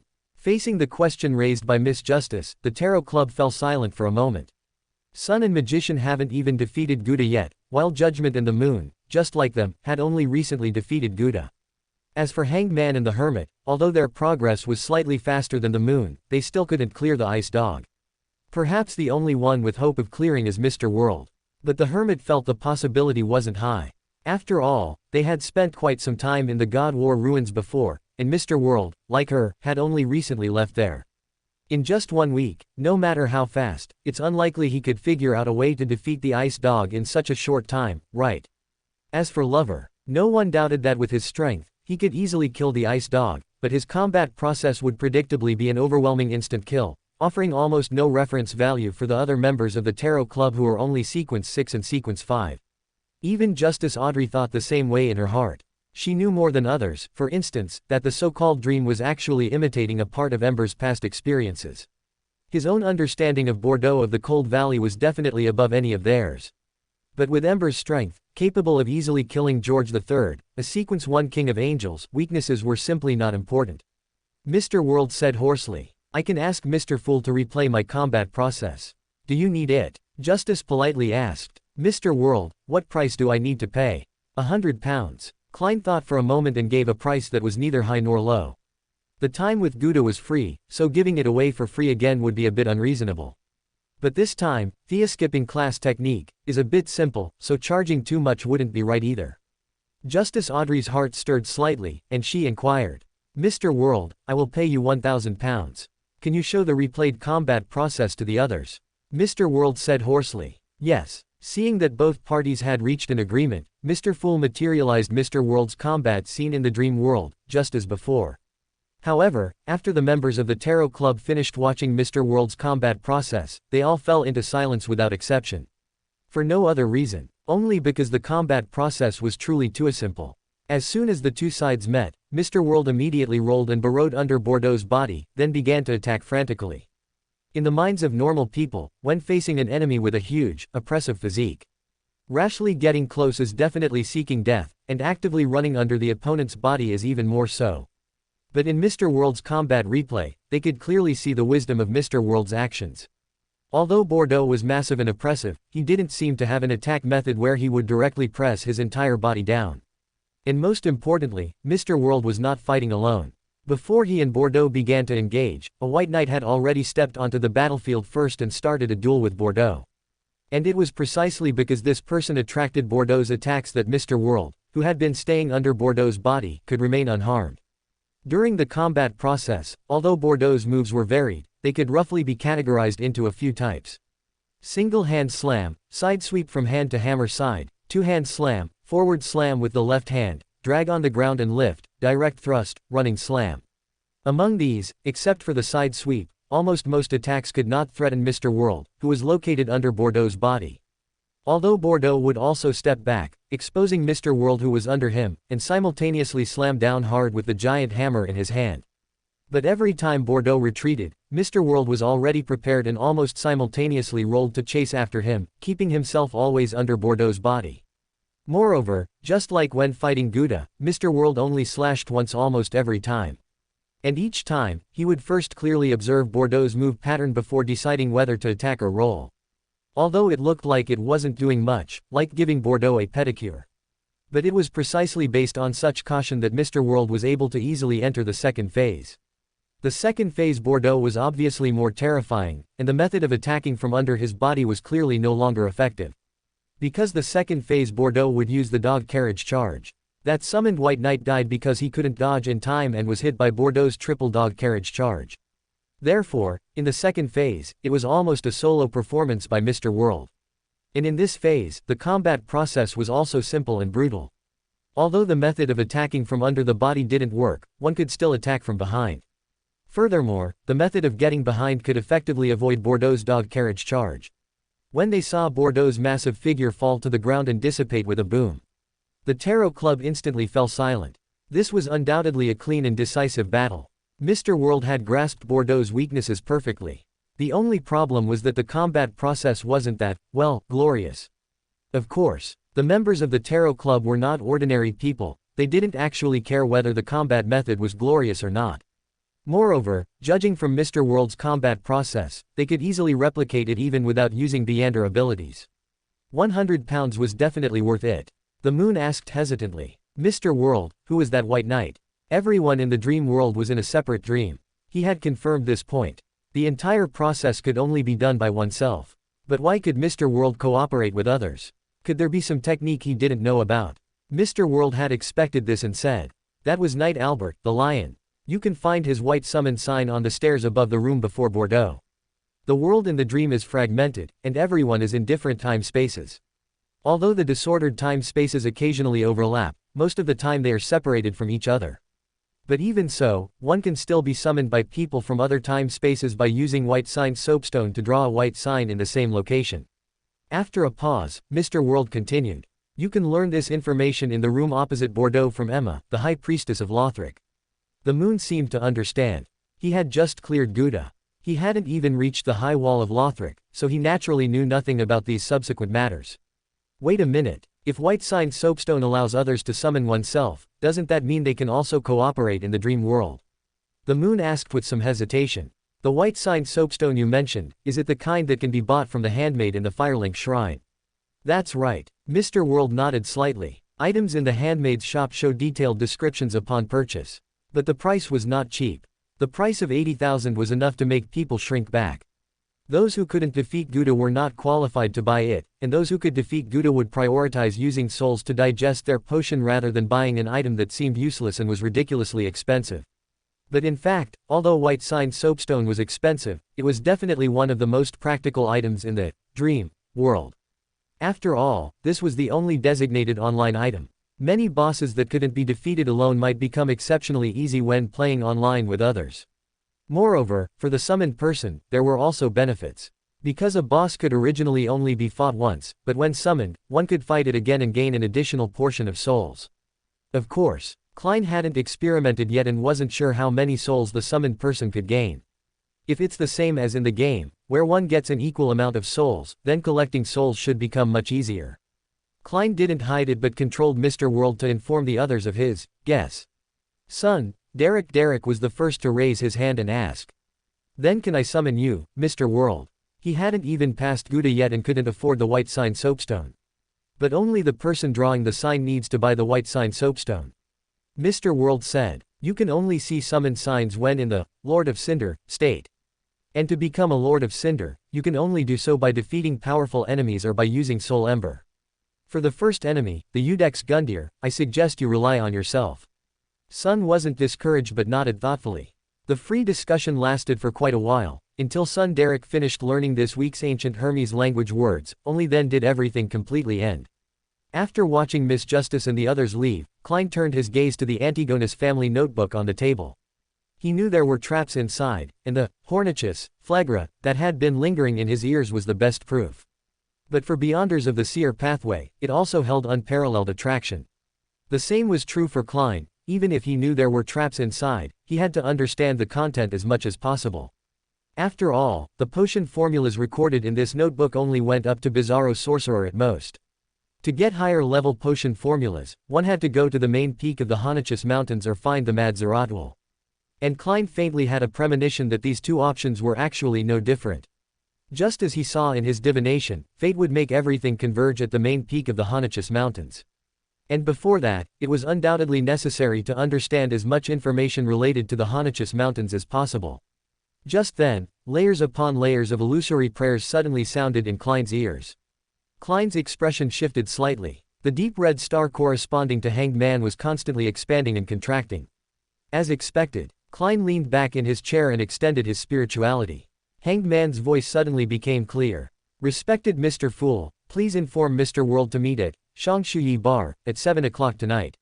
Shangshuyi Bar. Klein was slightly surprised. As the capital of the Rorstad archipelago, the city of generosity, Byam, was a large metropolis not much inferior to Backland, and there were naturally quite a few bars. But among the many establishments, there were always some bars that didn't look remarkable but actually held hidden secrets. For example, the Swordfish Bar was a recognized gathering place for adventurers. And Shangshuyi Bar was a recognized gathering place for Beyonders. Whether they were pirates, adventurers, or even official Beyonders, they would frequent this place. The authorities even had a dedicated liaison here to communicate with adventurers who hunted pirates. As for how Klein knew so much detail, that was naturally because he had been to both bars, and even the owner of Shangshuyi Bar, well, the former owner, Strongman, Olds, was also killed by him. He took the bodies to the military to exchange for bounties, totaling 5,400 pounds for the two bodies. Klein couldn't help but fall into thought. Since he still had to stay at sea for a while longer, should he take this opportunity to hunt more pirates in exchange for more bounties? After all, when he returned to Backland, he wouldn't have such a good opportunity again.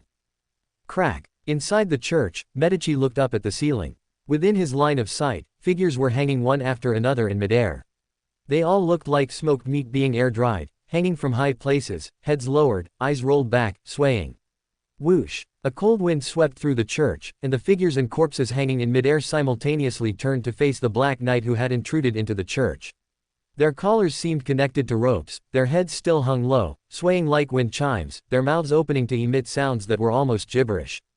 Hornachus, flagra. Hornachus, flagra. Hornachus, flagra. Medici scoffed, his tone mocking. Are you imitating Antigonus? Or do people of the Fool pathway all like this? His gaze looked into the depths of the church, seeing the pitch-black altar through the darkness. And upon the altar stood a stone-carved statue. It was overall in the form of a female human, but two beast legs grew from its ribs and waist respectively, covered in short, coarse, stiff black fur. In addition, there were thin black bands wrapped around the statue, like tentacles extending outwards. At the feet of this stone statue, souls slept one by one, as if a cluster of stars surrounding it. Tisk. Medici was a bit annoyed, because he had been innocent, here by the true form of this statue. He quickly shifted his gaze and looked at the figure sitting cross-legged diagonally behind the statue. That was an old man wearing a black robe. He wore a hood, his head was lowered, his eyes were tightly closed, and the white beard on his face was long and dense, as if it hadn't been trimmed for years or even decades, making it impossible to see his original appearance clearly. In the middle, the old man with the pale beard on his face moved his eyes slightly, his mouth half closed, and spoke indistinctly. "They are just a bunch of puppets. You can't possibly expect me to build a coffin for each and every one of them, can you?" "Puppets." Medici chuckled, muttering to himself as if asking and answering his own question. "So why did it send me here? Could it want me to kill you?" The old man lowered his head slightly and chuckled twice in his throat. "What if it wanted you to let me go?" Chapter 283 Holy Speech Angel. Empress Burrow, inside an inconspicuous house. In the spacious basement beneath the house, which resembled a temple, Mr. A wore a hooded black robe, knelt in the darkness, and whispered devoutly. Before him was a statue nearly 3 meters tall, depicting a person hanging upside down with their legs bound by chains connected upwards. This hanged person had the unique vertical single eye of a giant, their arms outstretched to form a cross. Mr. A suddenly stood up and looked at the figure that had appeared behind him, a smile appearing on his beautiful, almost feminine face. "Welcome, it's been a while since we last met, hasn't it?" Ember got straight to the point. "I want to see the true creator." Ember's directness made Mr. A slightly startled, but he quickly recovered and said cautiously. "No problem, but I need to request instructions from the Dark Saint." As if fearing Ember might misunderstand, Mr. A paused and explained. "The new painting world is in the Saint's hands, I don't have permission to use it." Ember nodded gently. "As soon as possible. I'll go contact him now." Mr. A immediately breathed a sigh of relief and said without hesitation. Before he finished speaking, he hurriedly left the basement, leaving Ember alone with the true creator's statue, seemingly completely unafraid that Ember would destroy the true creator's statue. After all, their previous encounters were far from harmonious. But after a short while, Mr. A returned to the basement. And in his shadow, another figure quietly stood up and spoke in a low voice. "Lord Ember, my lord looks forward to meeting you. Please follow me." As soon as he finished speaking, this figure silently concealed himself in the darkness and disappeared, not caring if Ember could keep up. And when Mr. A turned around, wanting to ask Ember something, he found that his figure had also silently disappeared. In the basement of a house in West End, a few candles swayed with yellowish flames, illuminating the altars, chairs, and round tables placed around. At the edge of the light, in an extremely dark area, a figure was vaguely present, sometimes swaying, sometimes stretching, a thin layer with no thickness, like a living shadow. At the same time, beside him, a figure quickly outlined itself. The Dark Saint walked directly into the darkness, followed closely by footsteps. Perhaps it was a custom of the Aurora Order, their basements were always incredibly spacious, like temples. And in the deepest part of this temple, there was a hidden room. A room sealed by 2 double stone doors. The Dark Saint stopped in front of the stone doors and made a gesture of invitation towards Ember. Ember slowly stepped forward and placed his hands on the 2 stone doors. Rumble. Accompanied by the sound of heavy grinding, the double stone doors slowly opened, revealing a gap wide enough for only one person to pass through. The Dark Saint watched this scene in silence for a long time, and finally passed through the narrow gap. The room behind the door was as dim as the basement outside, illuminated only by the flickering flames of a few candles.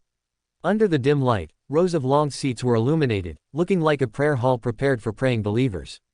Passing through the aisle between the 2 rows of benches, there was an altar-like decoration ahead.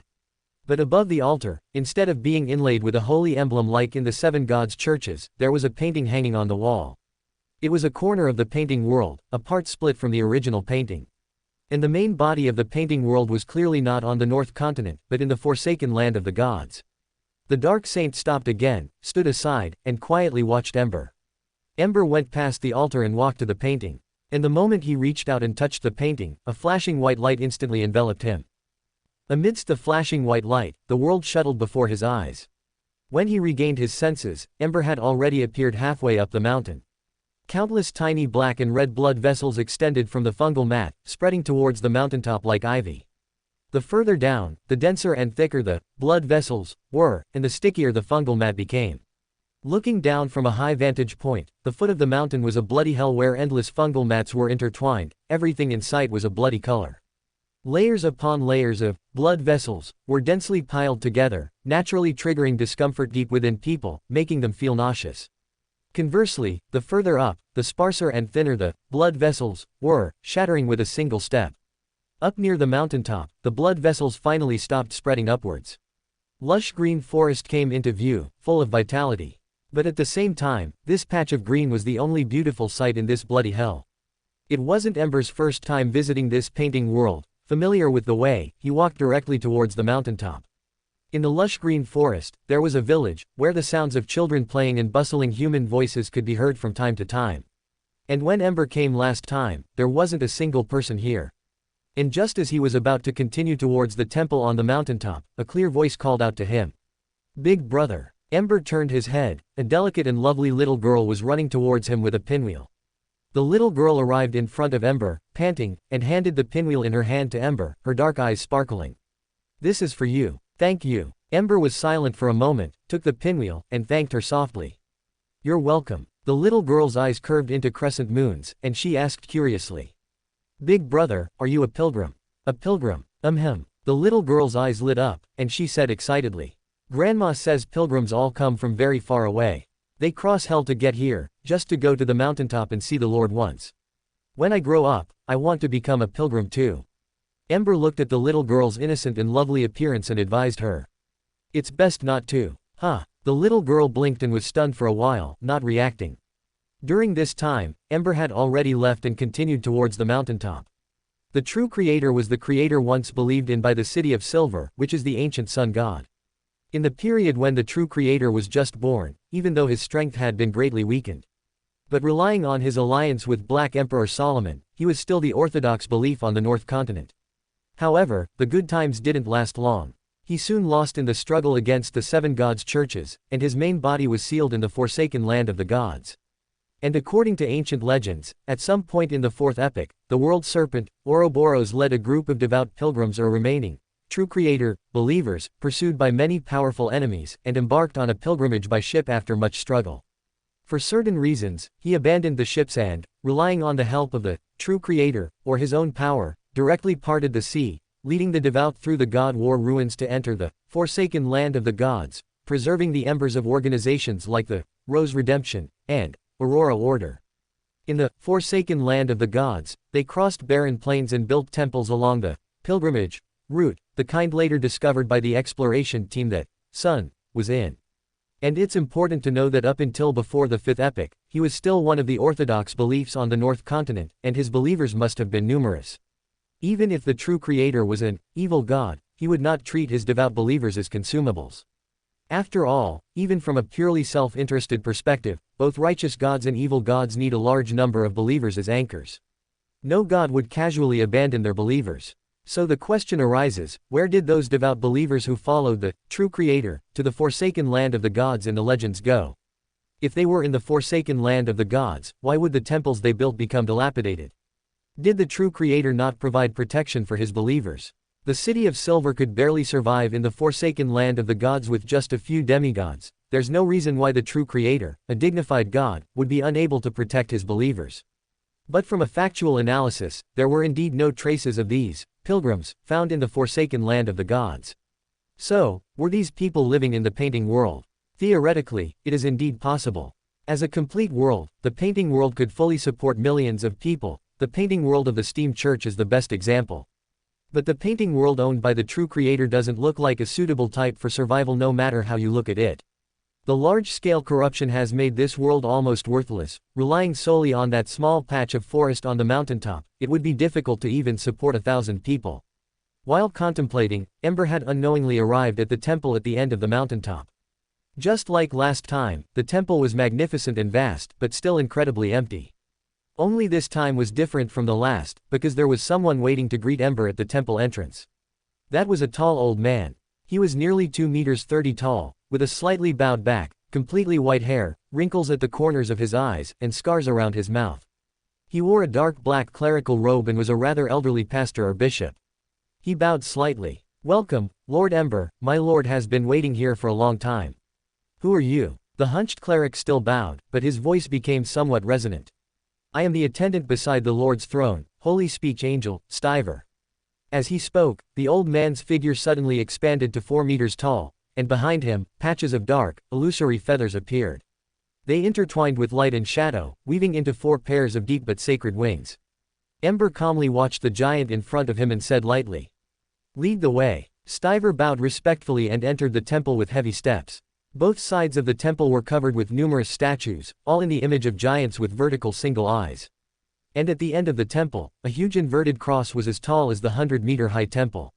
Countless huge black iron nails and chains tightly bound a naked, blood-stained man hanging upside down on it. The hanged man, the true creator. The hanged giant opened his eyes behind the curtain of shadows and stared intently at Ember in that inverted posture. A terrifying aura suddenly descended. This aura was dark, foul, and full of degeneracy. Holy speech angel, Stiver respectfully lowered his head, not daring to look at the hanged giant who had opened his eyes, and retreated from the temple, leaving only Ember and the true creator alone. Ember. The hanged giant's lips parted and closed, making a buzzing sound. I want to discuss a transaction with you. As the sound rang out, a series of whispers filled with intense madness suddenly echoed in Ember's ears. That madness was like fine steel needles, piercing the eardrums, stabbing into the brain, bringing waves of pain. For ordinary people, merely hearing his voice would be enough to cause them to lose control. But for Ember, it could be resolved with a raised hand. What truly interested Ember was the language of the true creator. That was not Hermes, nor giant or elf language, not even any language used on the North Continent. But Ember was extremely familiar with it, because it was Chinese with a peculiar rolling, R sound. Without the inherent whispers, this voice would at most sound a bit strange. But under the layered, illusory whispers, his voice sounded more like the whispers of an ancient god. What transaction? Ember asked in return. The hanged giant spoke again. You need the Chaos Sea, and I need the Blasphemy Slate. You give me the Blasphemy Slate, and I'll give you the coordinates to the Chaos Sea. Additionally, I can give you a piece of information for free. Another me is cooperating with another you. Ember didn't seem surprised and asked in his usual tone. Where is the Blasphemy Slate? Giant King's Court. You need a key. Where is the key? I don't know. My influence on the North Continent is limited, you'll have to find it yourself. In exchange, I can give you another piece of information. Aemon is trapped in the Chaos Sea. The true creator's answer was quite honest. Ember asked casually, if I want to kill Aemon, do you have any suggestions? The hanged giant was silent for a long time before speaking slowly. He has left many avatars on the North Continent. If you want to kill him, it's best to eliminate all his avatars in one go. Ember was slightly surprised. Isn't he your son? The true creator's tone, however, returned to calmness. He hates me. It wasn't a direct answer, but it was still sincere. Ember asked casually, are there any other requirements? You'd best state them clearly all at once. The true creator said in a deep voice. I give you the Chaos Sea coordinates, you give me the Chaos Sea. Only the right to use it. All right. Pleasure working with you. The hanged giant fell silent, then buzzed. Pleasure working with you. The key. Ember recalled that he had stayed on the Golden Dream for a while. That time, Edwina's subordinates happened to salvage a huge black iron key. Could it be that that was the key to the Giant King's court? Ember suddenly asked, what does the key look like? The true creator was silent for 2 seconds, then manifested a scene. That was a huge black iron key. It couldn't be said to be exactly the same as the one Ember had seen, only completely identical. Ember immediately said, I've seen this key. Edwina should still be in the Sonia Sea. And coincidentally, he also needed to make a trip to the Sonia Sea recently. The true creator did not respond, probably not expecting it to be so quick. After a long while, he finally spoke. When you find the key, you can go find Stiver, he will take you to the forsaken land of the gods. Chapter 284, The Mantis Stalks the Cicada. March 4th. On a mysterious island outside the safe shipping route, Klein and Alger cautiously made their way through the forest, exploring towards the ruins deep within the island. But even though they were careful enough, some dangers still arrived unexpectedly. Snap! Accompanied by the sound of a dry branch being stepped on, Klein stopped in Alger's surprised gaze. His heart tightened inexplicably, and the hairs on the back of his neck stood up one by one. This was a strong premonition of danger. And within this premonition, Klein's mind did not conjure up any corresponding images. Ignoring what might have happened, he reached out and grabbed Alger's shoulder, while also unhesitatingly flipping open the magic book he carried, turning it to a page whose symbolic patterns and mysterious pattern belonged to travel. The figures of the two quickly became transparent, disappearing from their original spot, entering the richly colored, clearly layered spirit world, and rapidly traversing towards the ancient ruins. By the time the two exited the spirit world and returned to reality, landing in an area mixed with rubble and weeds, not far away was a building that had mostly collapsed. They leapt over the invisible boundary and entered the surrounding area of the ancient ruins. From the corner of Klein's eye, the hanged man's body below the waist had turned gray-white, like a stone sculpture. Bang! The two landed simultaneously, making a sound like stones hitting stones. The thick shadow in their hearts dissipated, and the dangers lurking in the surrounding darkness receded like a tide. Who? Klein let out a breath, seeing the gray-white that had spread to his elbows gradually fade and recede, feeling his body's condition rapidly recovering after leaving the corresponding environment. His back was drenched in sweat, soaking his shirt. At this moment, Alger also shed the layer of gray-white, looked back at where they came from, and said in a deep voice, "That area was petrifying us.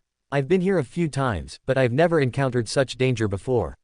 Klein nodded thoughtfully, trying his best to show the calmness expected of a crazy adventurer, but in reality, his heart was filled with lingering fear. If he hadn't rented this magic book from Miss Magician in advance, they would have probably been petrified long ago without the teleportation boost. This island was far more dangerous than he had imagined.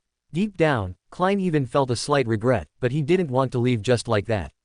Klein and Alger exchanged glances, quickly confirming each other's thoughts. Since they were already here, they might as well go in and take a look before leaving.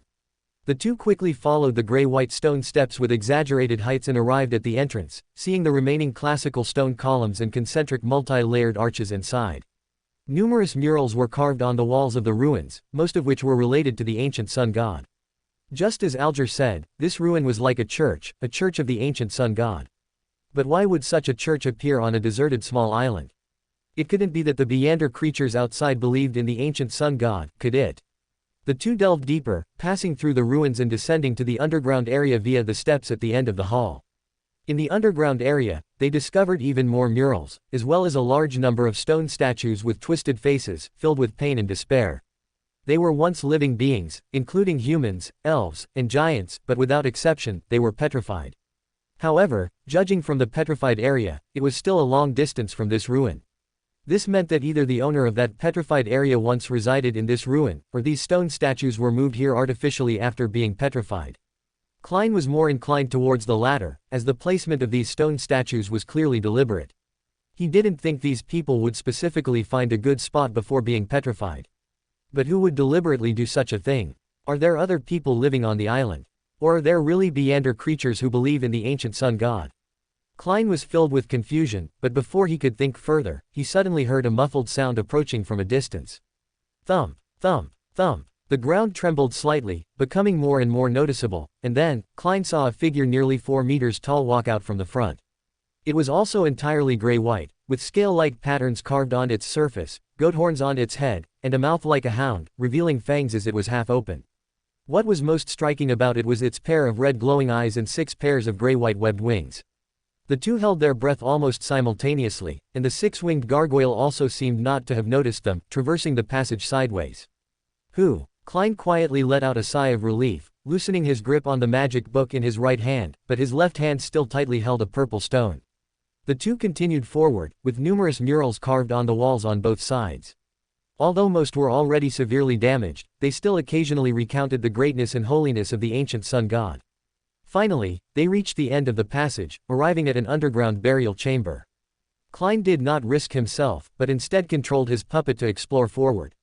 This burial chamber was damp due to water seeping from above.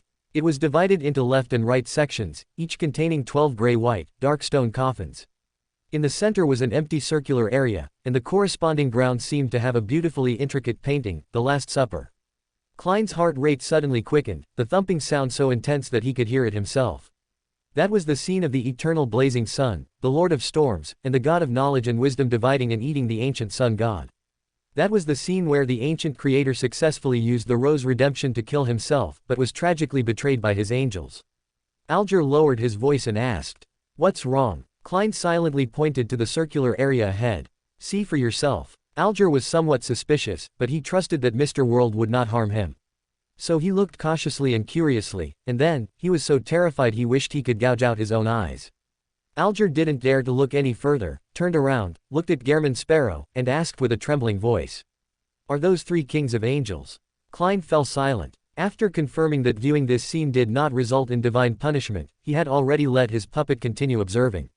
He tried his best not to look at the details of the Lord of Storms and the other 2 gods dividing the ancient sun god, but instead cast his gaze towards the side of the corpse.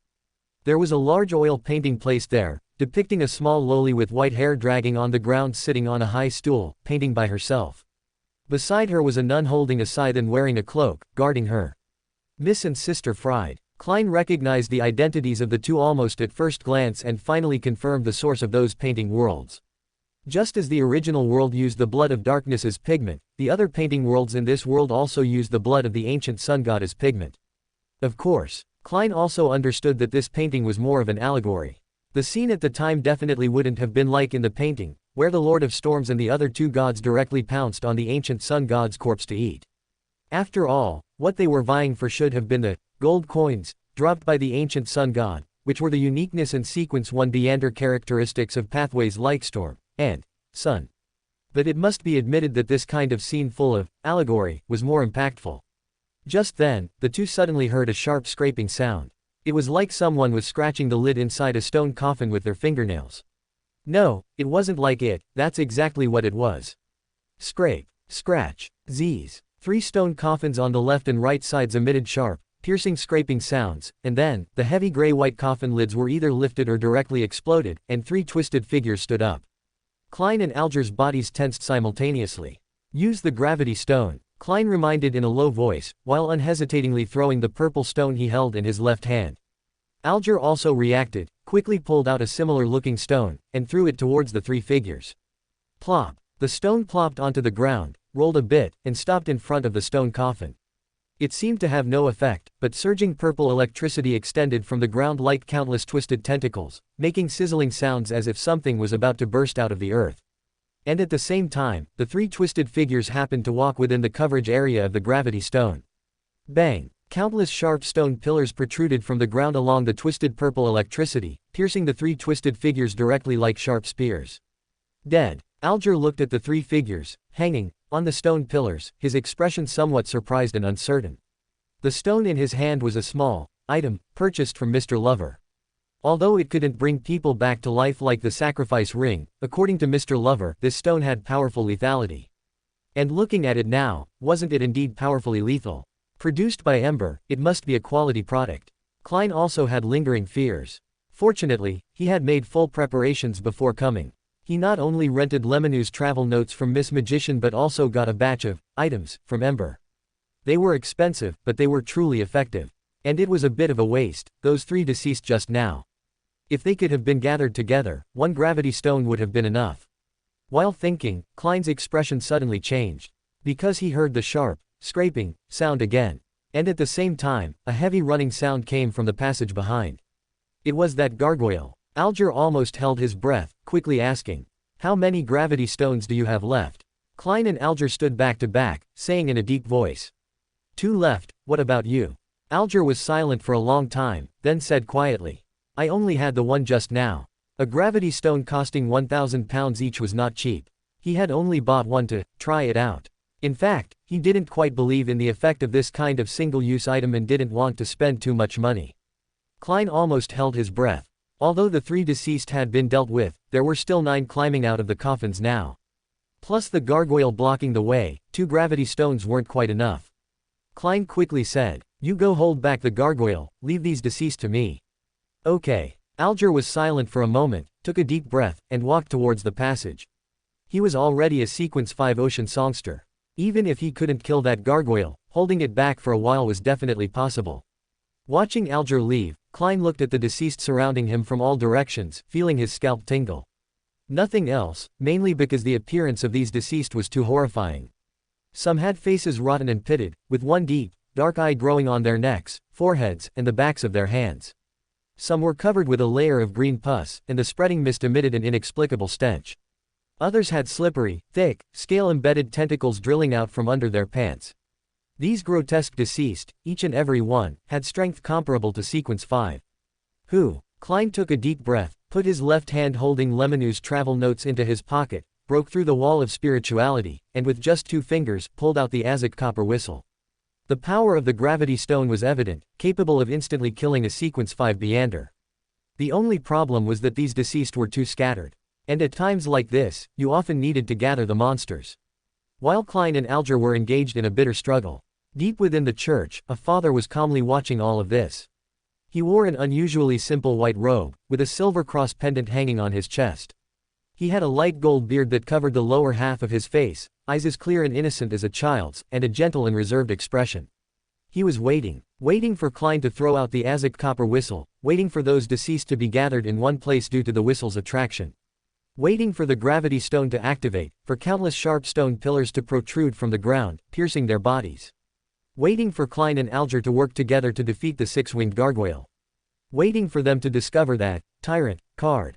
Bang! Suddenly, black stone pillars rose up all around, supporting a magnificent and colossal church. In this church, the surface of every column, every arch, and every section of the dome was inlaid with bones from different races. They were densely packed, watching Klein and Alger with different eye sockets, surrounding a cross over 100 meters tall. In front of the cross, a blurry figure stood there, as if looking at everything with pity. This was a church of bones that didn't seem gloomy at all but was filled with a sense of holiness. On the walls, windows, and doors of the church, transparent and distorted faces protruded, as if countless souls were sealed within, preventing Beyonders from feeling the existence of the spirit world and the astral world anymore. What the hell is this? Alger's pupils suddenly shrank. The bone church suddenly appeared, enveloping both him and Klein, who were in the burial chamber. And deep within the church, that father with the gentle expression was walking towards him step by step. Angel. A true angel. Klein's spirituality warned him frantically, but his body seemed to be bound by some invisible chains. Unable to move. This sudden change made Klein's expression slightly change. Looking at Alger, who was also surprised and uncertain but could still move, and even quietly walked to his side, Klein immediately realized that the angel was coming for him. Chapter 285, This is quite reasonable. The father, who had been waiting for a long time, calmly stepped forward, his light-colored pupils already tinged with pure gold.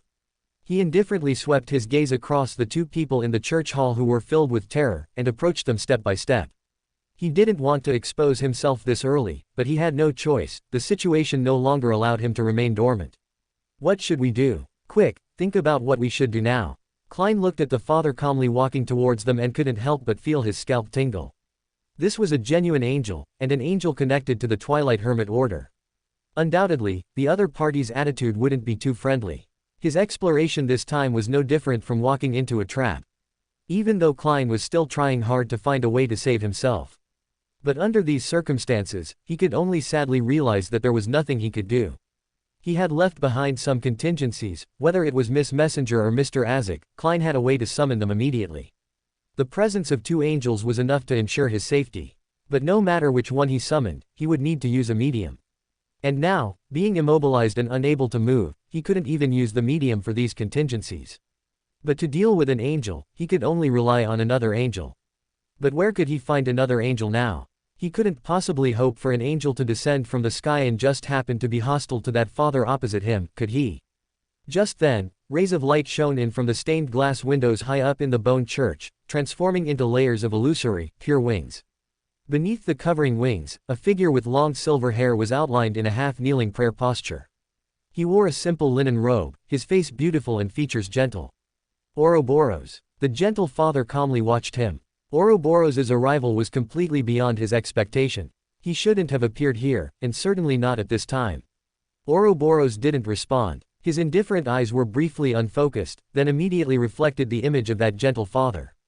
In his pupils, at his feet, and within the layered wings of light behind him, transcendent and mysterious circular wheels emerged, converging into a flowing river of illusion, connecting head to tail like a snake. The bone church instantly regressed to how it looked when the dark stone pillars had just been erected, with the damaged burial hall faintly visible. And the invisible chains that had been restraining Klein also vanished without a trace at this moment. Good opportunity. Klein's expression brightened, although he didn't know who the angel who appeared later was or why they were helping him. But he wouldn't miss this chance. Without hesitation, the magic book in Klein's hand quickly flipped open to the page corresponding to Travel, while he simultaneously reached out and grabbed Alger's shoulder. Immediately after, both Klein's and Alger's bodies simultaneously faded, becoming invisible. The various colors before their eyes became richer, layering upon each other. The two of them directly teleported to the distant midair, reappearing in the shadow of the crimson moonlight and clouds. Klein didn't hesitate at all. He took out the Azek copper whistle from within the wall of spirituality and blew it, then took out the adventurer's harmonica and lightly blew that as well. He immediately saw Miss Messenger Renette Tinakel appear beside him, still headless, wearing a complex and somber long dress, and carrying 4 beautiful heads with golden hair and red eyes. Klein didn't dare to waste time and quickly said, "There are 2 angels fighting on the island, take us away." Renette Tinakel heard Klein's request but did nothing. Her 4 golden-haired, red-eyed heads each turned around and said, "No. Island, no. Angel, aura, none." Klein was stunned for a moment and subconsciously looked at the primitive island along with Alger. In their line of sight, the thick fog covering the primitive island was rapidly dissipating, allowing the moonlight from high above to fall directly onto it without obstruction. Through the already thin fog, Alger clearly saw the current state of the primitive island. It was gone. This primitive island, inhabited by demigod-level feathered serpents and various Beander creatures, had disappeared. And the 2 angels who were hostile to each other on the island, as well as the bone church that had appeared, were all gone. In the area where it had been, the deep blue, almost black, seawater gently swayed, showing no abnormality whatsoever. If it weren't for the incredibly real touch of the Beander characteristic and the tyrant card in his pocket, Klein would have almost suspected that everything just now was just a dream. He was still somewhat uncertain and surprised, but he didn't ask Miss Messenger to take them away anymore. After all, asking Miss Messenger for help required payment. Klein took out Lemonou's travel notes again and flipped to the page corresponding to travel. His and Alger's figures quickly faded. Amidst the layered, vivid colors, the 2 of them rapidly traversed the spirit world. When they reappeared, they were already on a deserted island. Just as he was about to survey the surroundings to confirm his current location, another hand reached out and grabbed his shoulder. Klein was startled and quickly turned his head to look, discovering that Mr. Azek had arrived. Azek grabbed his shoulder, thought for a moment, and then also grabbed Alger's shoulder. He led them into the spirit world, moving rapidly amidst the layered, vivid colors. Actually, I think I'm already safe. Klein's mouth twitched, but he didn't say the sentence out loud.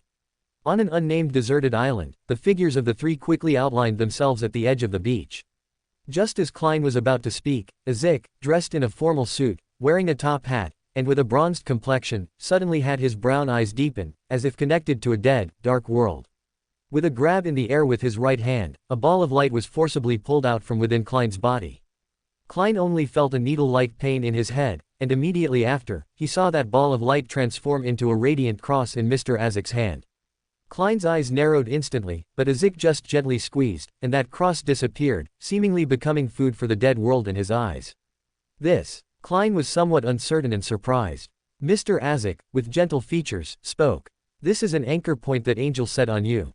With this anchor point, he can easily locate your position." Klein, out of caution, asked, "Then should we leave?" "No need." Mr. Azek gently shook his head, clearly having some confidence in this. And Klein hesitated for a moment, but still trusted Mr. Azek's judgment. Klein glanced at Alger beside him. He was solidified within the layered, vivid colors, maintaining his previous state and expression. Mr. Azek said, "He can't hear, nor can he see." Klein immediately felt relieved and recounted his experience on the island to Mr. Azek in detail. After a brief pause, he still hesitated to speak the names of those 2 angels, only speaking carefully. Those 2 should both be former kings of angels. In fact, when he saw the image of the Ouroboros, he had already guessed the identities of those 2 angels. The latter was undoubtedly the fate angel, Ouroboros. He had only seen a similar image and authority on another snake of fate, namely Will Osepton. Knowing the latter's identity, it wasn't difficult to guess the former's identity. It was known that the island was related to the Twilight Hermit Order, so the former must also be an angel of the Twilight Hermit Order. And for the other party to be able to contend with the fate angel, Ouroboros, he must be at least a king of angels of the same level. And there was only one such existence, the legendary eldest son of God, the angel of imagination, Adam. However, although Klein had already guessed their identities, he didn't state them explicitly. It wasn't that he wanted to hide it from Mr. Azek, but mainly because the name, Adam, was too sensitive. Even writing out the name of the Twilight Hermit Order could be sensed, and as the leader of the Twilight Hermit Order, Adam's name was undoubtedly the same taboo. Even all related titles and descriptions, such as, eldest son of God, and, angel of imagination, were the same. Therefore, Klein couldn't provide any description of him, and could only vaguely describe him as a king of angels, because the concept of king of angels didn't solely refer to Adam. Mr. Azik gently nodded. He didn't ask further questions or show any suspicion, only instructed. Be careful. Don't have any more contact with him. I might not be able to arrive in time next time. Klein nodded heavily, inevitably feeling some lingering fear in his heart. More than just, might not, be able to arrive in time, he didn't even have the chance to summon Mr. Azik at that moment. To Klein at that time, even resistance was a luxury. If the Fate Angel, Ouroboros, hadn't suddenly appeared and disrupted Adam's plan to some extent, Klein wouldn't have been able to escape the church. It's just, why would Ouroboros help him? One should know that Klein and the true creator could, to some extent, be considered enemies. Klein thought carefully for a moment. It seemed that he had always been the one unilaterally defining the true creator as an enemy. But if viewed from the true creator's perspective, Klein and even the entire Tarot Club were just a group of bystanders. There wasn't even much interaction between them. The only time was the incident in Tingen where the evil god's offspring was born. But strictly speaking, that incident wasn't planned by the true creator, nor was it even planned by the Aurora Order. Both the true creator and the Aurora Order were used by Ins Zangwil. Klein had always been very clear about who his enemy was and had never stopped investigating Ins Zangwil. And if that incident were excluded, he, the true creator, and the Aurora Order really had almost no conflict. The only time was probably that chance encounter in the underground ruins in the suburbs of Backland. Even that chance encounter was filled with various coincidences and oddities. For example, Mr. A, the cult leader, actually had his subordinates deliver a message to the Church of the Night. This once made Klein doubt life itself. Do members of secret organizations really like calling the police this much? And if all these factors were taken into account, Klein suddenly realized that he and the true creator really didn't seem to have any fundamental conflict. The only conflict was probably the fact that the true creator was the evil god recognized by the churches of the seven gods. And even including the other members of the Tarot Club, the only one who had contact with the true creator was Little Sun. While thinking, Klein's peripheral vision suddenly caught sight of a falling shadow. He subconsciously looked over and found that another figure had appeared on the deserted island. It's one of us. Klein was startled for a moment. Seeing that Mr. Azik was about to act, he quickly stopped him. Mr. Azik lowered his hand, half believing and half doubting, and slightly frowned. The other party had an aura that made him uneasy. Who? Klein breathed a sigh of relief and asked. Ember, why are you here? Ember simply explained. I set an anchor point on you, which can locate your position. Quote. Klein's eye twitched. What was this? Anyone can put an anchor point on him, right? What did they think he is? A public restroom. Klein was practically speechless. Klein cautiously asked. So, did something happen? Ember wouldn't come looking for him for no reason. If he needed to find someone, he should be looking for the fool, not Klein. Can you contact Edwina? Ember asked. Yes. Klein nodded. Danitz had his Miss Messenger contact method, and Klein also had a contact point for Iceberg Admiral located in Byam. Ember said. Help me contact her and tell her that I need the key she has. Key. Klein was thoughtful. He had once visited Edwina's collection room. Inside, there was a huge black iron key. Klein pondered for 2 seconds and asked curiously. What place is that key for? Giant King's Court. Klein's expression shifted slightly. The city of Silver, where Little Sun was located, was recently organizing an exploration of the Giant King's Court. The city of Silver's goal was to find a way to leave the forsaken land of the gods by searching for the Giant King's Court. But why was Ember looking for the key to the Giant King's Court? What secrets were hidden there? Ember saw his confusion and took the initiative to say, I have reached a cooperation with the true creator. I need to help him retrieve something from the Giant King's Court. In exchange, he will give me the coordinates of the Chaos Sea. True creator. Klein immediately thought of Ouroboros, who had just appeared, and felt a sense of alarm. He recounted what had happened on the island to Ember. He couldn't help but suspect, could Ouroboros' appearance not have been a coincidence but rather specifically to save him? But that shouldn't be the case. How would Ouroboros know about his relationship with Ember? It should be a coincidence. Ember finished listening to what happened on the island and said, Ouroboros isn't saving you, he's obstructing Adam. Quote. Klein's eye twitched. Was it really okay to call him by name so directly? But this was Ember after all. Even if he called him by name directly, Adam might not necessarily dare to look over. However, according to this explanation, Ouroboros' appearance was inevitable. He had been tracking Adam, and whenever Adam appeared, he would persistently obstruct him. And it just so happened that Adam's target was him, so Ouroboros, in order to disrupt Adam's plan, directly let him go. This is quite reasonable. As if. Chapter 286, when else would you burn it if not now? Bathed in sunlight, the golden dream radiated a golden brilliance, like a moving treasure. Inside the captain's cabin, Edwina stood by the window, gazing at the distant azure sea. Last week, when they received the message from Gehrman Sparrow, the Golden Dream just happened to be salvaging a sunken ship from the Fourth Epoch in a nearby sea area. Upon receiving the news, Edwina immediately ordered the crew to set sail for Byam.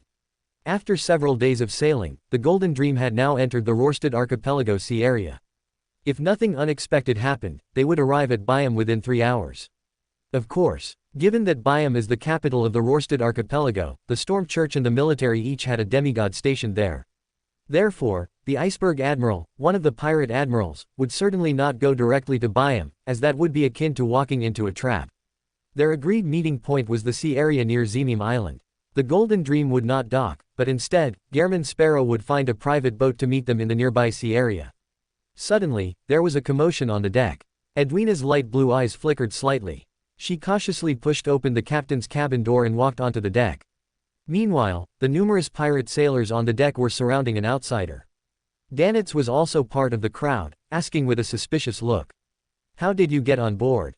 Klein, whose current identity was Gehrman Sparrow, said in a cold tone. "Teleportation." Hearing Gehrman Sparrow's cold tone, Danitz felt a little intimidated. But he quickly remembered that he had plenty of people backing him up, and immediately became bolder, wanting to say some harsh words on the spot.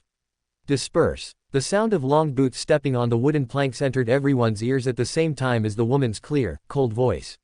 "But Captain," Edwina said calmly, "return to your posts." Danitz immediately stepped aside dejectedly, and the others also silently made way. But they did not leave, they remained gathered on the deck. Klein nodded slightly and smiled politely. "Good morning, Captain." "Good morning, Mr. Gehrman." Edwina responded with a smile. She turned around and led Klein into the cabin, walking along the dimly lit corridor, passing between wooden doors, reaching the brighter second floor, and arriving before the half-open collection room. Klein casually glanced inside. The huge black iron key was just casually placed on a wooden table. Klein was about to reach out for it, but Edwina suddenly stopped him, saying without emotion, "You said in your letter that Ash needed this key." Klein withdrew his hand and said frankly, "Of course, he is here." A hint of confusion flashed in Edwina's eyes, but the next moment she saw a figure abruptly appear before the table. It was Ash. Edwina's memory was momentarily hazy. In the past minute, she seemed to have seen Ember's figure multiple times. He had appeared on the deck with Klein, been surrounded by the sailors with him, and come to the collection room with him. But along the way, she hadn't noticed anything. Edwina immediately reacted and asked, "Psychological invisibility?" "Yes." Ember admitted it frankly. Although it was only a Sequence 6 Beander ability, psychological invisibility was actually very useful. For example, when Klein explored the church on that island, Adam had been using psychological invisibility the whole time, watching him perform from the side. If they were Beyonders of the spectator pathway at the same sequence, and they sat face to face using psychological invisibility, they might even ignore each other, with neither being able to discover the other. When Edwina realized that Ember had been using psychological invisibility the entire time, she immediately understood that this might be a trap. Someone was eyeing this key, and the journey itself might be a trap. Edwina suddenly asked curiously, "What place is this key related to?" Ember said briefly, "It is the key to opening the door of the Giant King's Court." Giant King's Court. The Giant King's Court, from myths and legends. Edwina asked back with bright eyes. Ember nodded lightly, indicating affirmation. Edwina's eyes suddenly brightened, and she pressed on. "As the Giant King's Court, in the forsaken land of the gods." Ember hemped, "I need to go to the Giant King's Court and require the help of this key. What compensation do you require?" Edwina understood that he was referring to the price of the key. She did not decline and calmly replied, £5,000. Ember flipped his hand, pulling out a wad of banknotes from somewhere unknown. "Not too many, not too few, exactly £5,000. Klein suddenly asked, "If you're going to the forsaken land of the gods, do you need a guide?" He was referring to Little Sun. The city of Silver just happened to be exploring the forsaken land of the gods as well. If Ember was going to the forsaken land of the gods, summoning through Little Sun was the best option. The City of Silver was familiar with the surrounding environment and knew how to get to the Giant King's court. With them leading the way, it would undoubtedly be much easier. At the same time, Ember might also be able to help the City of Silver solve some long-standing problems that had troubled them. For example, leading them out of the forsaken land of the gods. A guide. Ember glanced thoughtfully at Klein, then suddenly pulled out a booklet bound with parchment. This is. Klein subconsciously glanced at the booklet. On the dark brown cover was a line of Fusite language. Grossel's Travels. This came from a sunken ship on the seabed. It was submerged for 165 years and is still not damaged. Edwina introduced, it records a story about a giant named Grossel who decided to go to the Kingdom of Frost to hunt the Northern King, a powerful frost dragon. Along the way, he met companions one by one, a female elf, pious ascetics, nobles from the Solomon Empire, and Loan soldiers. The story progressed until they directly encountered the Northern King, but then it suddenly stopped. It's not that the pages aren't there, but the following pages are difficult to open using any method. And Ash told me that this book contains a world, but I don't know the method to enter it. Klein immediately interpreted another layer of meaning from these words. This travelogue originally belonged to the Iceberg Admiral, and Ember bought it from her. As for the claim that this travelogue contained a world, it made Klein think of the painting world. The painting world was a world hidden within a painting, while this was a world hidden within a travelogue. So why did Ember take out this book? Grossel. The answer immediately appeared in Klein's mind. That giant named Grossel likely originated from the former Giant King's court. If Ember needed a guide, a giant was undoubtedly the best choice. Klein inquired, "Have you been inside?" "No." Edwina also asked curiously. "Then have you figured out the method to enter it?" When she sold this travelogue to Ember back then, they had agreed that Ember would tell her its secrets, including the special nature of this travelogue and the method to enter it. If she had the chance, Edwina even wanted to go in and experience it herself. She wanted to understand how the world within this travelogue differed from the painting world. Ember said frankly, "No, I haven't. To enter the world within this travelogue, one must follow the rules he set in advance. And I haven't fully grasped these rules yet. Theoretically, there's no way to enter." However, as Ember spoke, flames suddenly rose from his palm, engulfing Grossel's Travels in the blink of an eye. In just a blink, the raging fire completely burned it, melting it into a ball of flame. Quote. Klein's expression was subtle. "You burn everything you see. Aren't you afraid of breaking it? Wanting to burn everything will only harm you." A moment later, the flames gradually weakened. And Grossel's Travels, which had been melted, gradually returned to its original shape. When the flames completely dissipated, the travelogue lay quietly in Ember's palm, appearing completely unchanged from before. But Klein knew that the travelogue's underlying rules had changed. Klein asked cautiously, "How do we get in now?" He also wanted to go in and see. Ember said concisely, "Turn to the last page, become a part of the story." "Who wants to try?" "I'll go first." Edwina took Grossel's Travels and unhesitatingly turned to the last page with writing. This page recorded the story of Grossel and his companions encountering the Northern King. The pages after that had been impossible to turn, no matter what method was used. But this time, Edwina easily turned the page. But unexpectedly, that page was completely blank. A holy light emanated from the blank page, instantly enveloping Edwina. Her figure first became ethereal without reason, and then disappeared. Ember looked at Klein and asked, "What about you?" "Since I'm already here." Klein shrugged, making a gesture completely out of character for Gehrman Sparrow. Immediately after, he also turned the page to the next blank page, and his figure gradually became ethereal and disappeared. Ember stood before the table, silent for a moment. He put away the black iron key, and then also slowly turned the page. Enveloped by the light, his figure also gradually faded. The collection room was empty. If someone were to come and steal this notebook now, there would be no difficulty at all. Silently, a figure abruptly appeared in the collection room. It was a father, wearing a simple white robe, a silver cross pendant, and a thick, light gold beard. His expression was gentle, and his eyes, as clear and simple as a baby's, calmly gazed at the travelogue. He shouldn't have appeared here, as it was very dangerous, akin to walking into a trap. But he had no other choice now. Doing nothing wouldn't be wrong, but it would ultimately just be slowly waiting for death. And even if he made a mistake, it would merely make an already bad situation worse. But how much worse could it get? The father extended his hand, and an invisible force enveloped Grossel's Travels. But the next moment, the scene before the father's eyes suddenly changed. It was a vast, white world of ice and snow. The father's expression changed slightly. He clearly hadn't opened the book. The strong wind, carrying ice shards and goose feather snowflakes, slapped against Klein's face and body, causing him to involuntarily tense up and tremble slightly as he surveyed his surroundings. So cold. He almost cursed, confirming that he was in a world of ice and snow with extremely low visibility. He had originally thought that the damp, cold winter in Backland was the most terrifying, but now he finally understood that absolute low temperatures and knife-like strong winds were a deadly combination. Even he, already a sequence 5, could barely withstand it. Klein looked around but found no sign of Edwina or Ember, nor any traces like footprints. They had clearly entered this world one after the other, but their landing points seemed completely different. So, where should he go now? After thinking for a while, Klein decided to perform a divination. Of course, divination wasn't something you could do whenever you wanted, it required a medium. For example, if he wanted to divine Edwina's location, he would need something related to Edwina as a medium.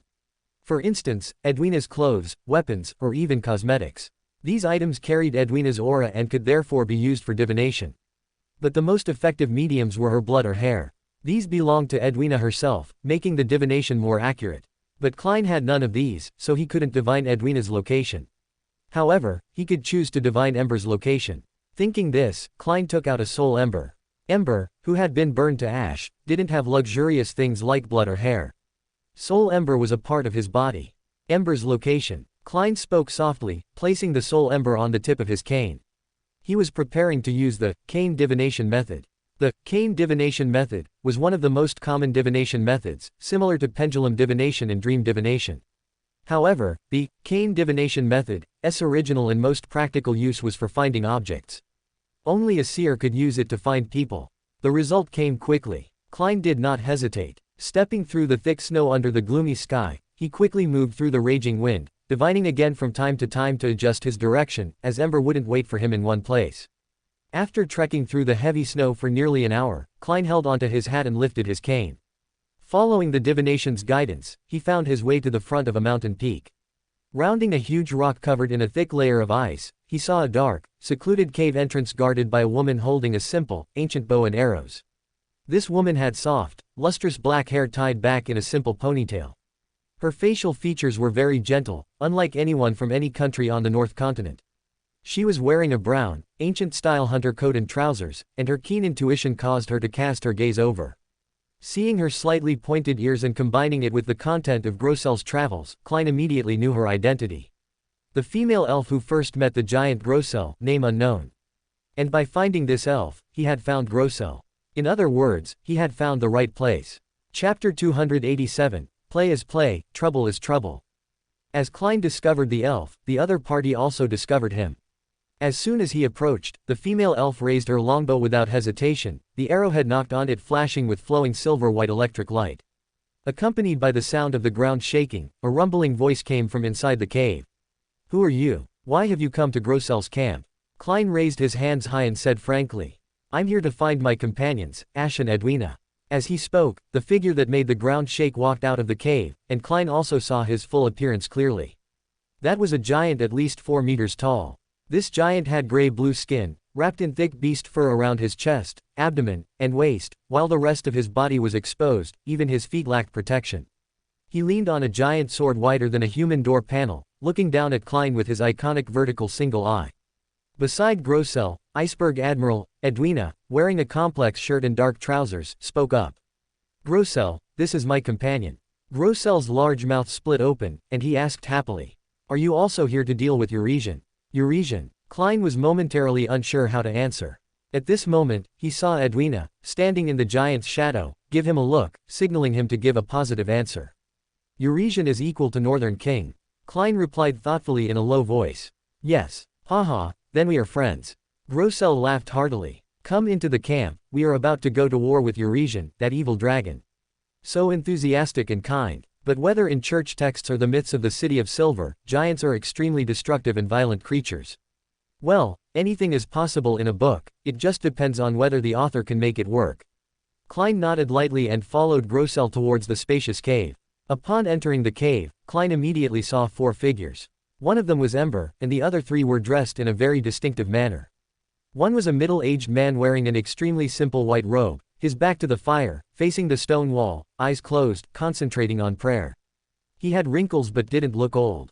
He had short brown hair, and his shoulders, arms, calves, and feet were exposed, covered in various old scars. Beside him was a young man sleeping with his head on a stone, wearing heavy, tough black full-body armor. A black straight sword flashing with cold light was stuck beside his hand. His facial features were quite defined, with obvious Loan characteristics. Sitting opposite these two was a strangely dressed man in his 30s who made one feel uncomfortable. He wore a pointed, stiff black hat, and the buttons on his coat were haphazardly mismatched, neither symmetrical nor coordinated. In addition, the pointed toes of his leather boots curled upwards, much like a clown in a circus. This gentleman had a rather good face, with flaxen hair, dark brown eyes, a high nose bridge, and thin lips. Even when sitting, he gave off a sense of arrogance. Klein saw the three and immediately matched their appearances with the characters in the book one by one. And Edwina introduced them from the side. Ascetic Snowman, Loan Soldier Dragon Zell, Solomon Empire Noble Mobert Zoroaster, Female Elf Shattaz, and Giant Grossel. These were all the members of this team. Let's continue our previous topic. Grossel looked at Ember and said solemnly, "You just said you want me to take you to the Giant King's court." "Yes." Ember nodded lightly and said frankly, "For certain purposes, I need to go to the Giant King's court to find some things." Grossel was silent for a long time. Although he was trapped in the book world, by relying on the accounts of Snowman, Mobet, Dragon Zell, and others who entered this world later, he had a general understanding of what had happened over the past few thousand years. Giant King Olmir was killed by the ancient sun god, and the giant race was nearly extinct. He might be the only surviving giant. It's not impossible. Grossel raised his hand, rubbed his cheek, and said in a buzzing voice, "But I don't know where the Giant King's court is." After a pause, Grossel added, "I mean, if I leave from here, I shouldn't return directly to the Giant King's court, right?" Before entering the book world, he had always lived in the Giant King's court. If he were within the Giant King's court, he would be a good guide. However, finding the Giant King's court in other parts of the world was not an easy task for him. Ember said at a moderate pace, "I know how to get there. You just need to be responsible for leading the way within the Giant King's court." Grossel chuckled. "Then there's no problem. I also happen to want to go back and see the Giant King's court." When he first heard about the death of Giant King Olmir and the near extinction of the giant race from his companions, he was actually a little sad. But thousands of years had passed, and he had long since accepted reality. But even if the giant race was extinct, the Giant King's court was once their home. Even if it had been destroyed, he wanted to witness the destruction of the Giant King's court with his own eyes, just to put his mind at ease. What if there were still surviving giants inside? No matter what, he wanted to go back and take a look. As for what Ember was looking for, Grossel didn't care either. Anyway, the giant race was already extinct, so he could have whatever he wanted. Ember suddenly asked, "Are you currently Sequence 5? Grossel was startled for a moment, then said hesitantly, "According to your classification, I suppose so. I'm not very sure, after all, there was no such term in our era." Ember shook his head and said, "Sequence 5 is not enough, you need at least Sequence 4. The Forsaken Land of the Gods was very dangerous, and he didn't want to find another guide. Therefore, Grossel must have at least the ability to protect himself." Grossel was a little confused. Klein's eye twitched. Ember was probably thinking about where to borrow a warrior pathway Sequence 4 Beander characteristic, wasn't he? The City of Silver, where Little Sun was, might have one, but Little Sun didn't have enough influence, and the City of Silver certainly wouldn't give a Sequence 4 Beander characteristic to a stranger.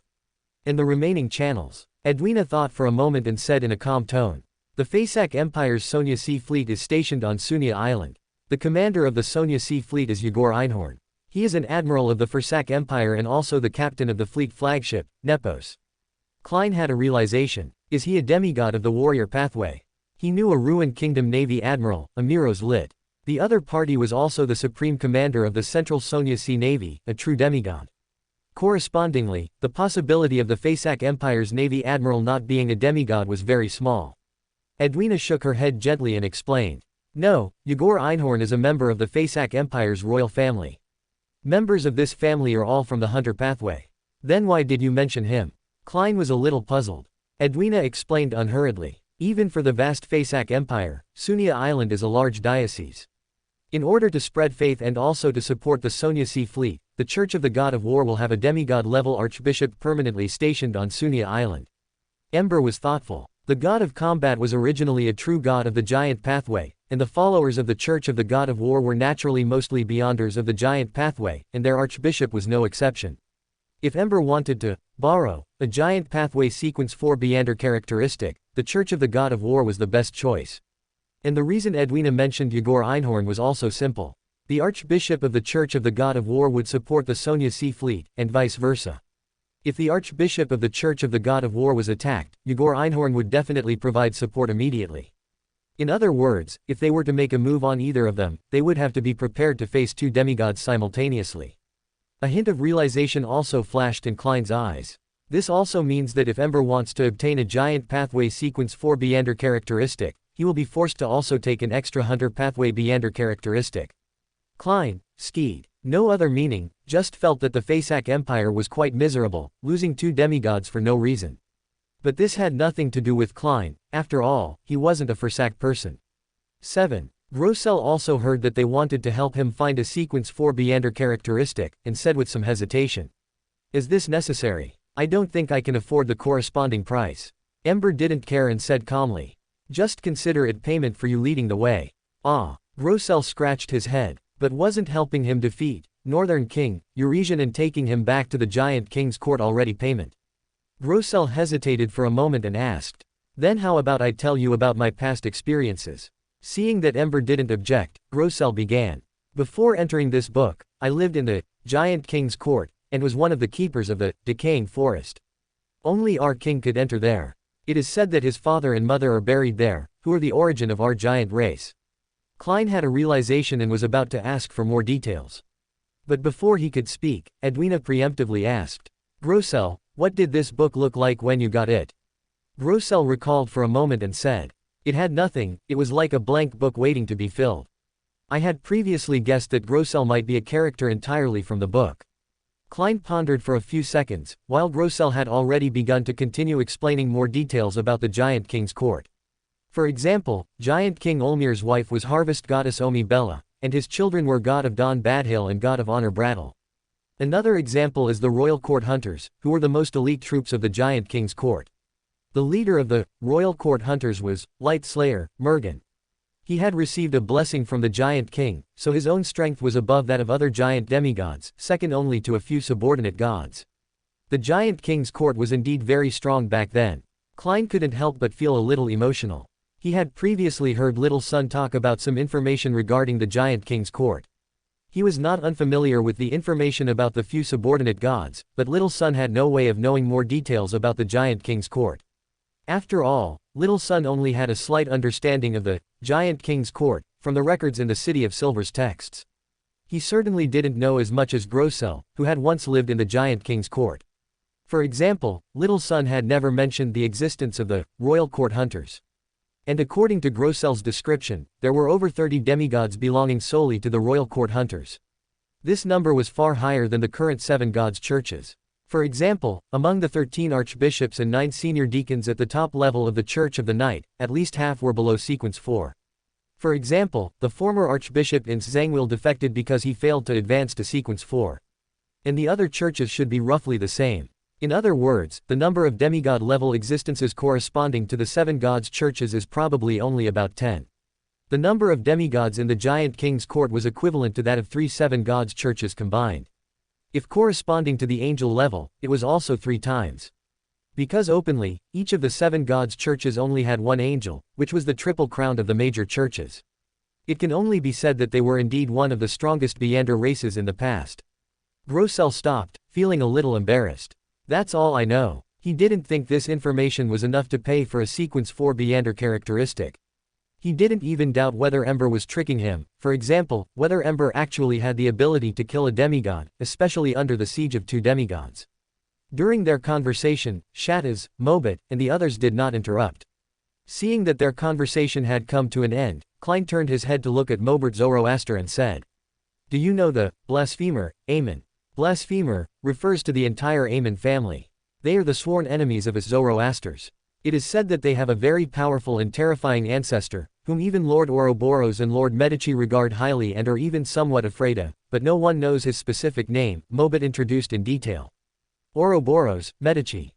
At that time, the true creator and the Rose Redemption were both supporting the Solomon Empire. This coincides with my guess. Ouroboros and Medici supported the true creator, firmly believing that the true creator was the reincarnation of the ancient sun god. As descendants of the ancient sun god, Adam and Amen were unwilling to acknowledge the true creator's identity, probably feeling that the fallen true creator was too embarrassing, so they wanted to resurrect the once glorious and righteous ancient sun god. What two filial sons? Klein muttered a comment. They had a father but refused to acknowledge him, insisting their father was dead and wanting to dig him out of his grave to resurrect him. This pair of brothers might be a bit crazy. But to be fair, judging from their performance, they are indeed seriously ill. Compared to the crazy brothers Adam and Amen, Medici and the true creator both seemed amiable. Chapter 288, Dragon Hunting Night. What filial sons? I wouldn't be surprised if they went to wish the true creator a happy birthday one day. Klein grumbled inwardly. He still had some reservations about cooperating with the true creator. But on second thought, although the true creator was an evil god, at least he had never actively attacked Klein. On the contrary, Amen and Adam, one tried to invade the gray fog, and the other tried to capture him, and it was Ouroboros, who believed in the true creator, who saved him in the end.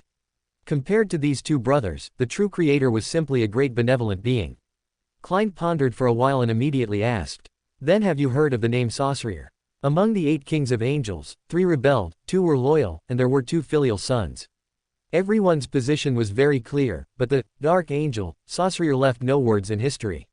Mobit was stunned for a moment, then slowly shook his head and said, "Never heard of it. Did the name of the dark angel, Saussurier, disappear after the cataclysm? Was it buried?" Klein used this to confirm a fact. Could the dark angel really have died in that betrayal? Just then, Snowman, the ascetic facing the stone wall, spoke in a hoarse voice. "Saussurier is the dark angel, the leader of the kings of angels, the one closest to the Lord." Just then, the entire cave suddenly shook, and the familiar, frantic, and tyrannical aura descended rapidly. The northern king, Eurasian, had found them. Dragon Zell Edward, the former Loan soldier who had replaced the elf Shattaz and was guarding the cave entrance, had just swayed when he saw a massive figure descend from the sky, landing on a large rock nearby covered in thick ice. Its membrane-covered wings did not retract but continued to spread, almost blocking out the surrounding light.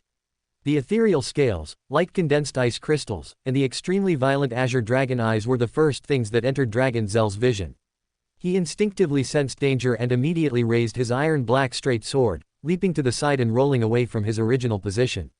The people inside the cave also scrambled to find cover, but in the cramped environment of the cave, there was no safety to speak of. The dragon's breath would completely bury everything in the cave, thoroughly freezing its enemies. But before that, the 4-meter-tall giant had silently blocked the cave entrance, kneeling on one knee and thrusting his broad, straight greatsword in front of him.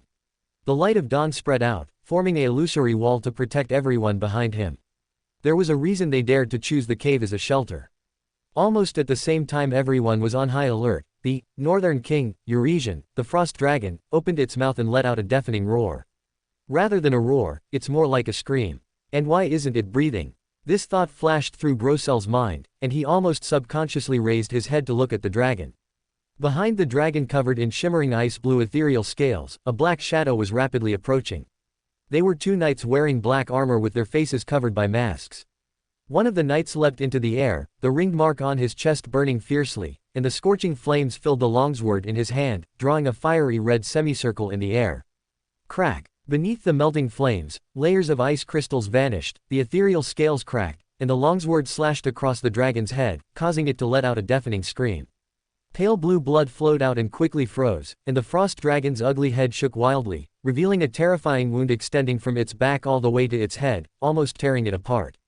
And it was only then that Grossel clearly saw the dragon's miserable state.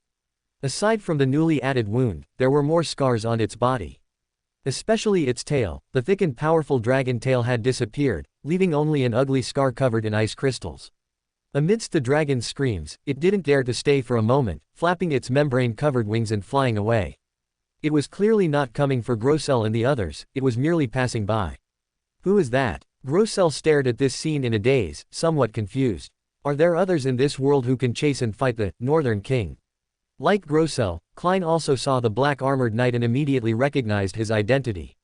Ringed Knight. Although it was only for a moment, the opponent's mask and the ringed mark on his chest were simply too distinctive, it was hard not to recognize him. Even the opponent's weapon was equally distinctive. Ringed Knight's straight sword, the longest melee weapon in all of Dark Souls, bar none. The reason that Ringed Knight was able to wound the Northern King, Eurasian from a distance and even leave a wound on its massive body that was almost enough to tear it apart was because the Ringed Knight's straight sword was long enough. Using combat skills, the Ringed Knight's straight sword with flames attached can be truly called a real 40-meter-long greatsword. And as expected, this Ringed Knight should have been summoned by Ember. Although not recorded in history, the Ringed Knights also participated in that dragon hunting war. They fought alongside the Silver Knights, and although they did not learn the divine race's dragon hunting miracle, their own dark power was also enough to kill the legendary immortal ancient dragons. This power even made the divine race fearful, and they sealed them all in the Ringed City through deception. It is no exaggeration to say that the Ringed Knight's individual strength is no less than that of the Silver Knights, and some individuals are even stronger. And in terms of dragon hunting, they are true experts, just like the Silver Knights. Help! Grossel roared, and without hesitation, he picked up his door-sized greatsword and rushed out of the cave. No matter who that knight is, as long as he helps hunt the Northern King, he is a friend. Outside the cave, the former Loan soldier dragon Zell Edward, who had rolled and avoided the first round of attacks, saw the Northern King, Eurasian flapping its wings and soaring, trying to widen the distance from the chasing Ringed Knight. He quickly stabilized himself and unhesitatingly pushed out his left palm diagonally. Then, he declared in ancient Hermes language, "No flying allowed here." Suddenly, the frost dragon's sky-obscuring wings seemed to be burdened by invisible things 10 or 100 times its weight, making flapping extremely difficult. This Northern King immediately let out an angry roar, and the huge sound wave drilled into Dragon Zell's ears, causing him to sway involuntarily. With a whooshing sound, the sky-obscuring wings finally flapped down, stirring up all the surrounding snow and ice and scattering it into the air. Although Eurasian was struggling, he still managed to fly up. The disciplinary knight, Dragon Zell's expression became extremely solemn, and he once again uttered a sentence composed of ancient Hermes language words. "Those who disobey shall be punished." As soon as he finished speaking, his figure sprang up, even faster than the frost dragon Eurasian's ascent, as if enhanced by some unknown power. Clang! Dragon Zell spread his body in midair and swung the iron-black straight sword in his hand, slashing at the Northern King's neck with a sure-hit posture. In that spot, the ice crystal-like scales showed obvious cracks and spread a little outwards, but this did not cause Eurasian to bleed or be injured. Compared to the Ringed Knight who almost tore the dragon apart with one blow, Dragon Zell's attack was clearly lacking in power. This frost dragon might not have even felt any pain. Its azure eyes locked onto Dragon Zell, its expression cruel and tyrannical, roaring and opening its bloody maw. "If I can't beat him, can't I beat you?" It then raised its front claw, and Dragon Zell, in midair, had nowhere to dodge. At the crucial moment, a hurricane blew, forcefully pushing the disciplinary knight in black armor away. Eurasian's strike hit empty space, causing an explosive sound, failing to hit the target. As soon as the elf singer Shattaz rushed out of the cave, she immediately took action and saved Dragon Zell's life. And with the obstruction of a few people, the Ringed Knight finally caught up with the frost giant again. The knight holding the flaming straight sword slashed at the dragon's neck again, making the dragon, which was about to chase Dragon Zell, sense danger and roar as it swooped down. Affected by the disciplinary knight, even it was not so easy to fly. And it was even more impossible to dodge the enemy's attacks while flying. So instead of maintaining a stiff flying posture, it was better to swoop down. And incidentally crash into that damned elf and kill her. Whoosh! Flames tore through the sky, melting the snow and ice, and the surrounding temperature rose by a few degrees. But this strike ultimately missed. The swooping dragon avoided the knight's slash, and like a rapidly diving airplane, the Northern King, Eurasian adhered to the traditional bonsai spirit and swooped down towards the smaller elf below. No one doubted the power of the dragon's charge, it was absolutely a sure death. At this moment, a gray-blue, reassuring figure rushed over, blocking the Northern King's swooping path. The giant Grossel once again touched the ground with one knee, thrusting the greatsword that humans could not possibly use in front of him. A dawn-like light appeared, erecting an unbreakable invisible wall. Boom! The collision between the frost dragon and the giant Grossel was like a terrible explosion, shattering all the surrounding snow and ice layers and pushing them outwards. Grossel couldn't hold on and was sent flying like a ball, rolling past Shatas and hitting the mountain wall with a bang, knocking down the snow and ice hanging above and almost causing an avalanche. And Eurasian did not retreat, it just stopped in place. Its swoop interrupted, its two hind legs stepped on the ground, its body leaning forward, its neck swaying, and its mouth opening towards the elf singer Shatas. However, just then, a black shadow descended from the sky. It was another ringed knight. Unlike the knight holding the 40-meter-long flaming straight sword, this knight held two broad great swords in his hands, their appearance almost comparable to Grossel's weapon. He combined the two great swords into one, the blade burning with scarlet flames that could almost make the air boil, and swung the sword at the Northern King's head. Rip! Its ethereal scales shattered layer by layer on its body, completely melting under the flames. And the flesh and blood hidden beneath the scales were also exposed under the flaming greatsword, being effortlessly cut and pierced by it. Thud! The dragon's head rolled down, and its body also trembled and crashed to the ground, like a small mountain made of ice and snow. Pale blue, almost white, light burst forth from within it, churning its flesh and blood and rapidly moving, quickly turning the huge dragon corpse into a thick, tall, snow-covered double door. It's over. The giant Grossel, who had just climbed up from the ground, was still a little confused. He had thought this would be a bloody battle, and it should have been. As a giant, he couldn't even withstand the Northern King's attack and was directly sent flying. If they really fought, it would probably end in a complete annihilation. But now, with the help of those two unknown knights, this battle was won remarkably easily. And even without their participation, the Northern King would not have escaped the pursuit of those two knights, it would just have taken more time. Everyone's eyes looked at the illusory door covered with snow. Without needing to say anything, everyone knew that was the door to leave. Hello. Grossel climbed up from the ground and, with a simple smile, waved and greeted the two black-armored knights. However, the two knights just glanced at him, and then their figures quickly dissipated. Jingle. The sound of bells shaking came from the air. Grossel turned his head and saw Ember walk out of the cave with the soul-summoning bell. Ember put away the bell and said, "It's time to leave." The elf Shatas hesitated and asked, "Did you summon those two knights?" Ember gently nodded. "Yes, I was afraid of wasting time, so I sent them to look for the Northern King in advance." Shatas was silent. She had been somewhat suspicious of Ember. She felt that this person liked to boast and was completely unreliable. As soon as they met, he said he was going to the Giant King's court, and after that, he even said he would help Grossel advance to Sequence 4. Wasn't this clearly seeing that Grossel was easy to deceive and deliberately fabricating lies to gain trust? But now, Shatas suddenly realized that what the other party said might not be entirely lies.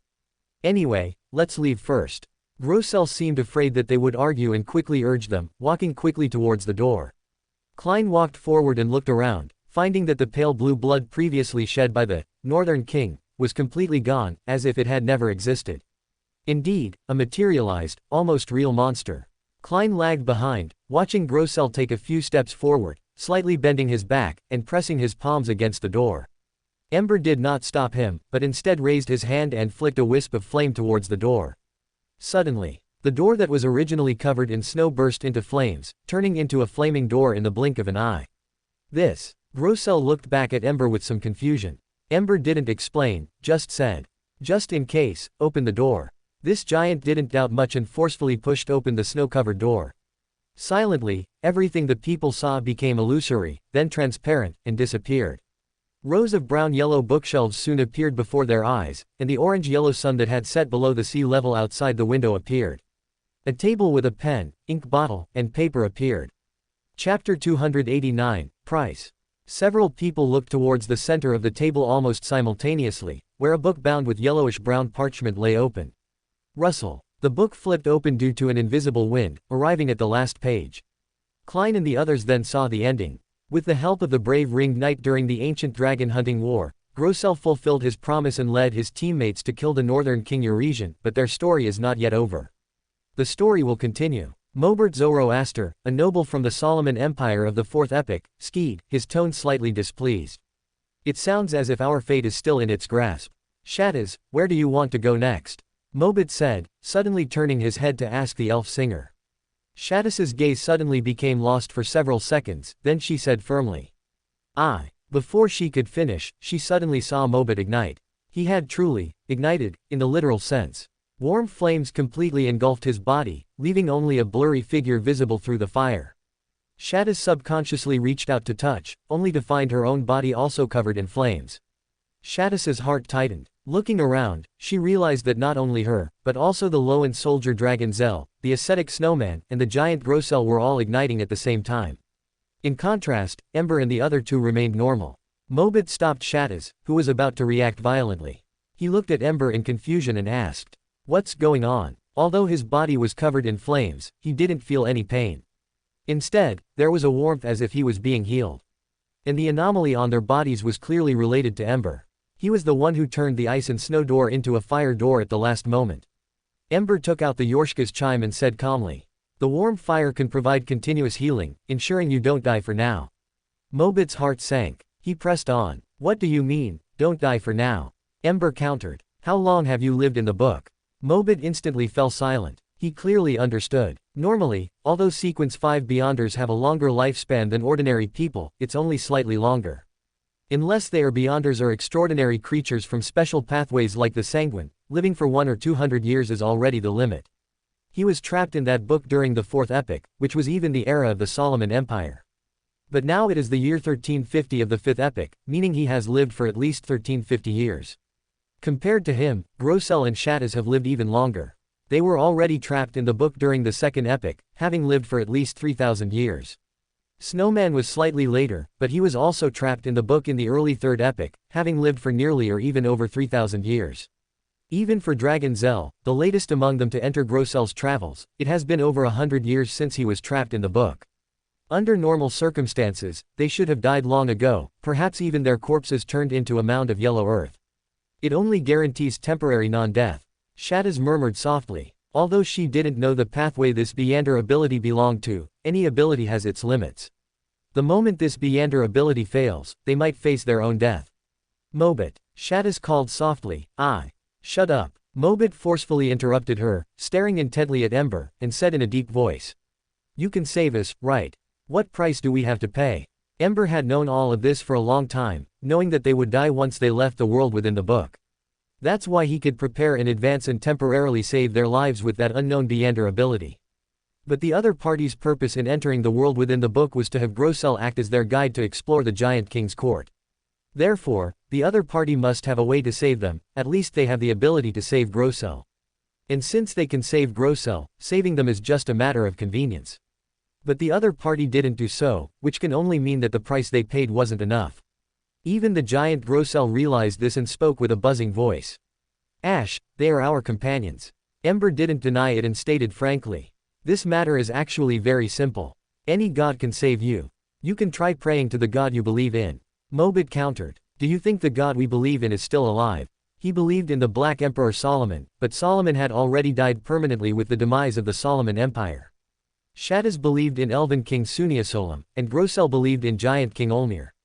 Both of these ancient gods had died at the hands of the ancient sun god, and even the ancient sun god himself had fallen thousands of years ago. Ember was not surprised and said at a steady pace. Therefore, I can offer you three choices. One is the Evernight goddess, one is the god of knowledge and wisdom, and the other is, the fool. As Ember spoke, he materialized 3 slips of paper on the table. The honorable names of the 3 gods were recorded on them in giant language, elf language, and ancient Hermes language respectively. Klein's eye twitched instantly. He knew it. I'm going to the restroom. Klein whispered, preparing to quietly leave the room. Go later. Ember spoke up, stopping him. Okay. Klein raised an eyebrow, instantly understood, and nodded gently. Mobit took a deep look at Ember. The other party seemed to be offering 3 choices, but in reality, only one was given. Mobit held Shadis's hand and said in as calm a tone as possible. We choose, the fool. Although he was an ancient person, Dragon Zell was not. He knew that the belief in the Fourth Epoch was the 7 gods, and 6 of the 7 gods already existed during the Fourth Epoch. But in that era, all living beings submitted to the Black Emperor Solomon. Even gods, in order to counter hostile forces, acknowledged His Majesty the Emperor's rule. Evernight, god of combat, and death were in confrontation. The 3 gods of storm, sun, and wisdom had great contradictions among themselves. Earth's attitude was ambiguous but leaned more towards the god of combat, which led to them being unable to cooperate stably and making it difficult to contend against the alliance of the Black Emperor and the true Creator. Of course, from a historical perspective, These six ultimately reached an agreement, and thus the Black Emperor fell, and the Tudor Truncest United Empire was established. So in a sense, the six gods were all Mobit's enemies, including the Evernight goddess and the god of knowledge and wisdom. Of course, Mobit choosing the Fool was not for such a superficial reason. Although theoretically the six gods were all his enemies, the six gods might not know him at all and wouldn't care about a small character like him. Mobit also clearly recognized himself and never had the idea of seeking revenge on the six gods. Even the Black Emperor and the Solomon Empire have been overthrown, so what use would it be even if he wanted revenge? Who is he anyway? But even setting aside these factors, Mobit didn't think the Evernight goddess or the god of knowledge and wisdom would answer their prayers. They might be the protagonists in the world within the book, but in the real world, who are they anyway? How could gods possibly pay attention to them? Ember bringing up the Evernight goddess or the god of knowledge and wisdom was clearly a cover, only the final, the Fool, was what he truly wanted to say. They had no other choice at all. From the beginning, the only path was to pray to the Fool. The Fool. Ember seemed a bit surprised. He originally thought at least two people would choose the Evernight goddess. For example, the former Loan soldier dragon Zell, for him who once believed in the Lord of Storms, choosing the Evernight goddess was not a difficult choice to accept. After all, the Evernight goddess is also the orthodox belief of the Ruined Kingdom, and the three great churches do not oppose conversion among themselves. Edwina's expression was as usual, not dissatisfied that no one chose the god of knowledge and wisdom. Mobit saw that the others were somewhat resistant and advised them earnestly. It's just praying, there's no need to forcibly change your faith. This is their only chance to survive, so don't mess up at a time like this. Especially you, Shattaz. Mobit frantically hinted at the elf with his eyes, not caring if the other party could see clearly through the flames. Ember turned his gaze to Snowman and said, "You can try praying to Ouroboros. He now serves the true creator, who is the embodiment of the ancient sun god's residual power, and his honorable name has also been changed accordingly." Edwina proactively cooperated with Ember, writing down the honorable name of the Fate Angel on a piece of paper. For this ascetic, praying to other gods might be somewhat difficult to accept. And the ancient sun god he believed in has already fallen, so praying to the ancient sun god is unrealistic. But the angel under his command is still alive. If he is truly resistant, he can also try praying to that Fate Angel. After all, the true creator and he are now considered to be in a cooperative relationship. As for whether Snowman can accept the fact that the true creator is the ancient sun god, that's none of Ember's business. The ascetic Snowman was silent for a while, then said in a low voice, "Thank you." Compared to the others who were still hesitating, Snowman didn't hesitate at all and skillfully chanted the honorable name of the Fate Angel. Wandering heroic spirits, favored one of the true creator, eyes that gaze upon destiny. While chanting the honorable name, Snowman hadn't even had time to voice his prayer. A figure suddenly appeared in the room. It was a man wearing a simple and plain linen robe, tall and thin, with silver hair reaching his back. His features were gentle, his face beautiful, and his silver eyes held a hint of indifference within their tenderness. "Forgive my disrespect, Lord Fate Angel." Snowman immediately knelt down, his posture extremely devout.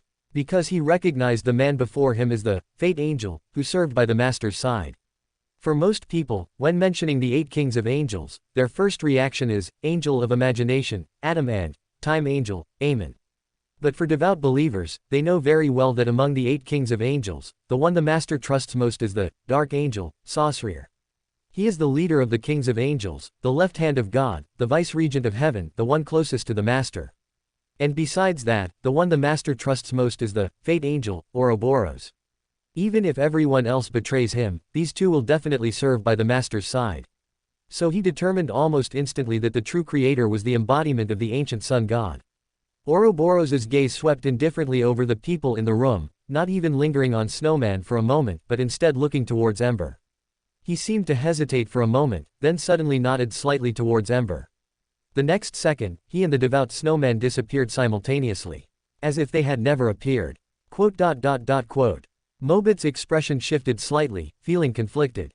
The true creator was once at least an ally of the Black Emperor. Theoretically, he could pray to Ouroboros now, right? After all, the true creator was once the orthodox belief of the Solomon Empire, which is more acceptable to him than some, the Fool. But thinking of Ouroboros's nod towards Ember before leaving, his heart felt a little uneasy. The other party clearly had a deep relationship with the true creator, and even the King of Angels treated him as an equal. If he changed his mind and prayed to Ouroboros or the true creator would likely ignore his prayer in order not to offend the other party. I'll go first, Grossel said in a booming voice. Due to his height, he had to half-crouch on the ground. He shuffled forward a step, wanting to pick up the slip of paper with the fool's honorable name written on it. But just as he was about to touch the paper, Grossel suddenly remembered that he was still ignited. He hesitated and withdrew his hand, only leaning in to take a look. The fool not belonging to this era. The mysterious ruler above the gray mist. King of yellow and black who holds good fortune. Grossel's expression was a little confused. He didn't receive a response like Snowman did. It would be strange if there was a response. Klein silently complained in his heart. Layers of illusory prayers did indeed echo in his mind, but the question was, did he dare to respond to the prayers? Fortunately, he didn't need to act. He also didn't think Ember needed, the fool, to step in for such a small matter. After all, if it was something even Ember couldn't handle, the fool, personally intervening would likely also fail. Chanting the fool's honorable name was just an excuse. He just wasn't prepared to let Grossel and the others receive salvation unconditionally. They had to pay something in order to cherish it. While he was complaining inwardly, the flames on Grossel's body quietly dissipated, and the feeling of being healed vanished without a trace. Grossel felt incredibly weak. His body began to age rapidly at a speed unimaginable to ordinary people. His skin became wrinkled and shriveled in the blink of an eye, and his muscles quickly atrophied, making it difficult for him to support his massive body. He knelt on the ground, supporting himself with his hands. But the next second, a more vigorous life force emerged, quickly filling Grossel's body, allowing his body to return to its peak state in a short time and finally stabilizing there. Mobit asked in a low voice. How do you feel? Grossel scratched his head and said honestly. I feel great. I think you should all try it. Shattaz. Mobit breathed a sigh of relief and immediately wanted to persuade the elf beside him again. I'm not as fragile as you think. The elf, who had been silent the entire time, glanced at him and said calmly. This is a good thing. Mobit didn't care either and shrugged with a smile. Chapter 290, The Best Outcome. Ultimately, everyone except Snowman chose to pray to Fool, surviving the ravages of time under the nourishment of miracle. Mobert Zoroaster saw that the atmosphere seemed a bit somber and half-jokingly said. At least we all survived. Cheer up, this is already the best outcome. Compared to the outcome of finally defeating the Northern King only to die of old age the moment they left, although they were now targeted by an unknown god, at least they successfully survived. And this was already the best outcome. Edwina changed the subject and said. What do you plan to do next? Shattaz said firmly. I'm going to find my people. Mobert Zoroaster opened his mouth, wanting to say something but stopping. But in the end, he said nothing, only a subtle dimness remained in his eyes. You don't have to accompany me. Shattaz seemed to see through his thoughts and said. You should also go find your own people. Mobert Zoroaster shrugged and said casually. What's there to find? When the Solomon Empire was destroyed back then, the Zoroaster family was probably already annihilated by the Amun family. Haven't there been no traces left by the Zoroaster family for thousands of years? Klein said in a deep voice. I'm not sure if the Zoroaster family still exists, but your ancestor might still be alive. Mobit's expression shifted. Klein briefly explained. I know of an angel who is parasite on a Nighthawks from the Church of the Night. A Zoroaster family angel was parasite on the poet classmate. This information was told to him by Rhodes. But explaining the source of the information was troublesome, so Klein didn't directly state it was a Zoroaster family angel. An angel? Mobit raised an eyebrow and pressed. What pathway is he on? I mean that Nighthawks. Parasite is an ability possessed by high sequence Beyander of the Marauder pathway. There's no need to ask the sequence of the parasite. Although he didn't know how Klein determined that the parasite was an angel rather than a sequence 4 parasite who had just mastered parasite, he chose to believe him. After all, the other party had no reason to deceive him and no sufficient motive for profit. Sleepless, Mobit was thoughtful and murmured to himself. It's not the Marauder pathway, nor is it an adjacent pathway to Marauder. This is indeed very consistent with the old man's personality. After a pause, Mobit realized that his murmuring was a burden to others and took the initiative to explain. A parasite can steal the life or even the Beyander characteristic of the host, thereby extending recovery from injuries, prolonging their life and state. In most cases, a parasite will only steal a small amount of the host's life to maintain their state. Only when the host becomes strong enough, such as sequence 6 or sequence 5, will they devour their Beyander characteristic and all life together, completely occupying their body. After a pause, Mobit added. People from the Aemon family and Jacob family do this. But the premise for devouring Beander characteristic is having similar pathways. If it's a sleepless with a dissimilar pathway, devouring these Beander characteristic brings no benefit to the parasite. Devouring it is like drinking poison, which would instead increase their risk of losing control, or even becoming half-mad. So under normal circumstances, a parasite won't easily parasite unless severely injured. And the host chosen by the parasite will also try to choose a Beander of the same sequence or an adjacent sequence. And since it's an angel, even if he was severely injured for some reason, he would certainly not lack opportunities to choose a Beander of an adjacent pathway. If absolutely necessary, he could also choose a normal person to parasite and then find a way to cultivate them into a Beander of an adjacent pathway. The situation of choosing to parasite on a Beander of a dissimilar pathway, and one who belongs to the Church of the Night at that, doesn't seem like something a normal person would do. Because once the host learns that they have been parasite, they will definitely choose to pray to the god they believe in. This will expose the parasite directly before the god, and they might even be completely annihilated as a result. This style of action is completely different from the Aemon family and Jacob family. Even if it were me, if it really came down to it, I would probably choose to devour the host's Beander characteristic. Only the old man isn't too bad, he wouldn't truly occupy the host's body. He would only use parasite to hide himself and secretly recover from his injuries. After the parasite ends, at most he would take a few years of the host's life. Why does he have to take a few years of life? Klein asked subconsciously. Mobit replied with a hint of confusion. Since he's already parasite, he has to steal something, right? Anyway, it's not a big deal for the host, they can make it up by advancing one sequence. Klein's eyelid twitched, as if he heard someone saying, since I'm already here, it would be a shame not to take something. However, judging from Mobit's words, at least the poet classmate's situation was safe. The angel parasite on him couldn't steal his Beander characteristic, and currently didn't seem to be stealing his life. The probability of it being the Zoroaster family's ancestor was very high. After all, the Zoroaster family was nearly extinct, and it was unlikely that several angels survived. If only one survived, the strongest one would have the highest chance of survival. But it wasn't certain, as the strongest one would also become the enemy's primary target. For example, Time Angel, Aemon, who is on the same marauder pathway as the Zoroaster family, certainly wouldn't miss the opportunity to hunt the Zoroaster family ancestor when the Solomon Empire was destroyed. Shaddis stared intently at Mobit, as if asking carelessly. Then what do you say? Are you going to look for your ancestor? Mobit was silent for a long time, then gave a wry smile. Sorry, if it really is the old man, I think I might actually have to go see.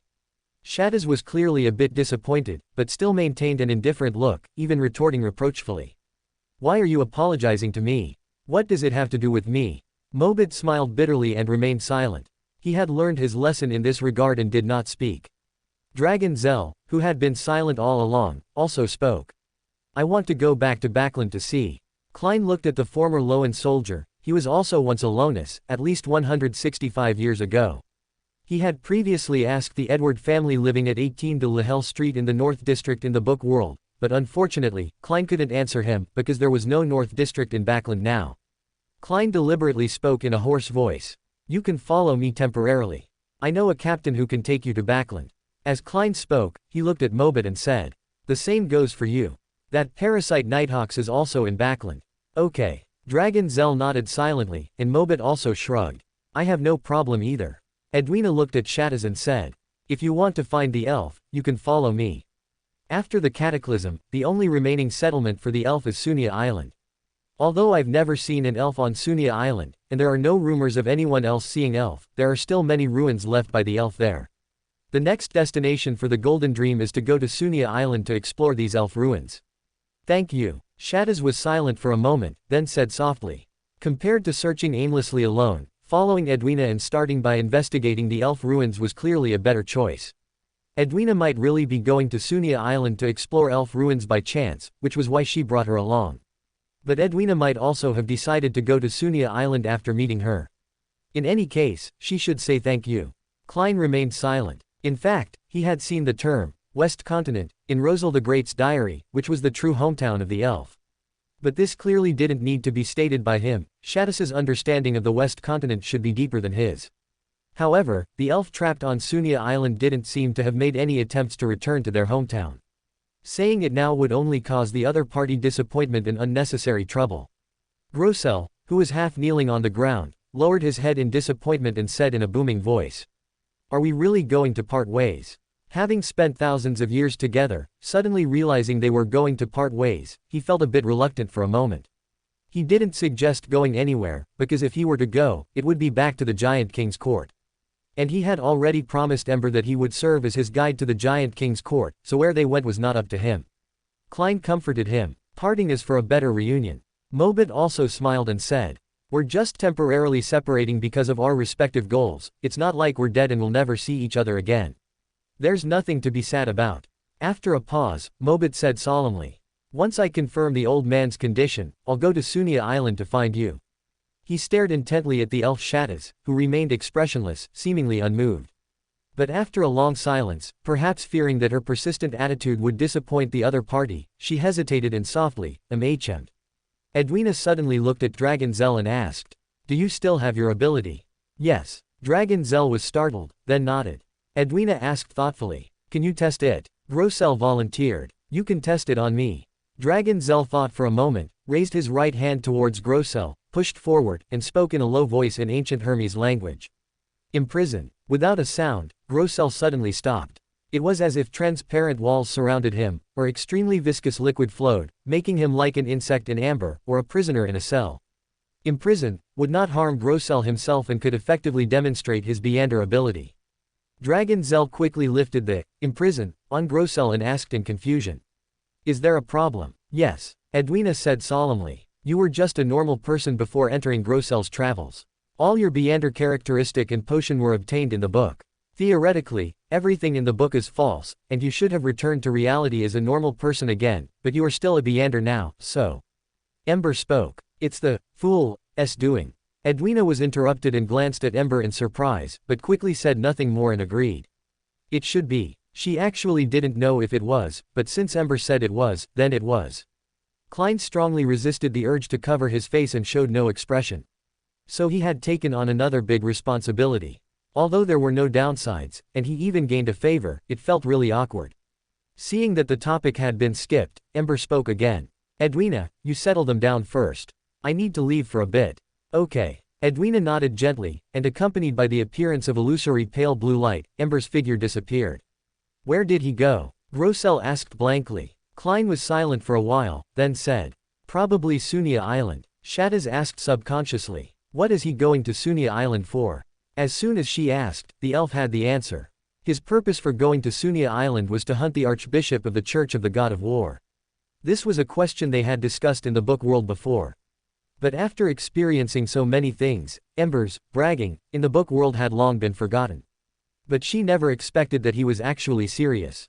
Mobit saw Shatas in deep thought and asked hesitantly, "What are you thinking?" Shatas replied seriously, "I'm thinking, can I ask him to help me get a sequence 4 Beander characteristic? I've already thought of the source, take it from the Archbishop of the Storm Church." Mobit's eyelid twitched. "Is that necessary? The ancient sun god killed the elf king. Even if you firmly believe that the Lord of Storms is just a false god, there's no need to ask someone to kill his archbishop as well, right?" Klein thought for a moment and asked cautiously, "I have the potion formula for sequence 4 Cataclysmic Enterer. Do you need it?" He had just obtained the Tyrant card and mastered the potion formulas for all sequences of this pathway. Shatas came from the second epic. The blasphemy slate had not yet appeared during her lifetime, so she likely didn't know what potion formulas looked like. And although Mobit was a 4th epic noble, he certainly hadn't seen the blasphemy slate either. The Marauder pathway might not be unfamiliar to him, but the Tyrant belonged to the hostile forces of the Solomon Empire at that time, so he was unlikely to know the potion formulas for this pathway. It was based on this speculation that he took the initiative to offer. Shatas immediately asked, "What reward do you need?" Klein pondered for 2 seconds and said, 20,000 gold pounds, and some history of the second epic that you know. After a pause, Klein added, "You can owe the gold pounds for now and repay them later with your adventure gains." Shatas, an ancient person, who had just returned from the book world, certainly had no money. Edwina said, "Potion formulas for sequence 5 range from 4,500 to 7,000 pounds, but from sequence 4 onwards, potion formulas are always priceless. 20,000 pounds is not expensive." "Deal." Shada's thought for a moment and nodded gently. For more thrilling fanfiction stories like this, check out my channel Fanfic Audiobook. Dive into epic adventures, mysterious realms, and legendary journeys brought to life through immersive storytelling. Don't forget to like, share, and subscribe for more amazing audiobooks.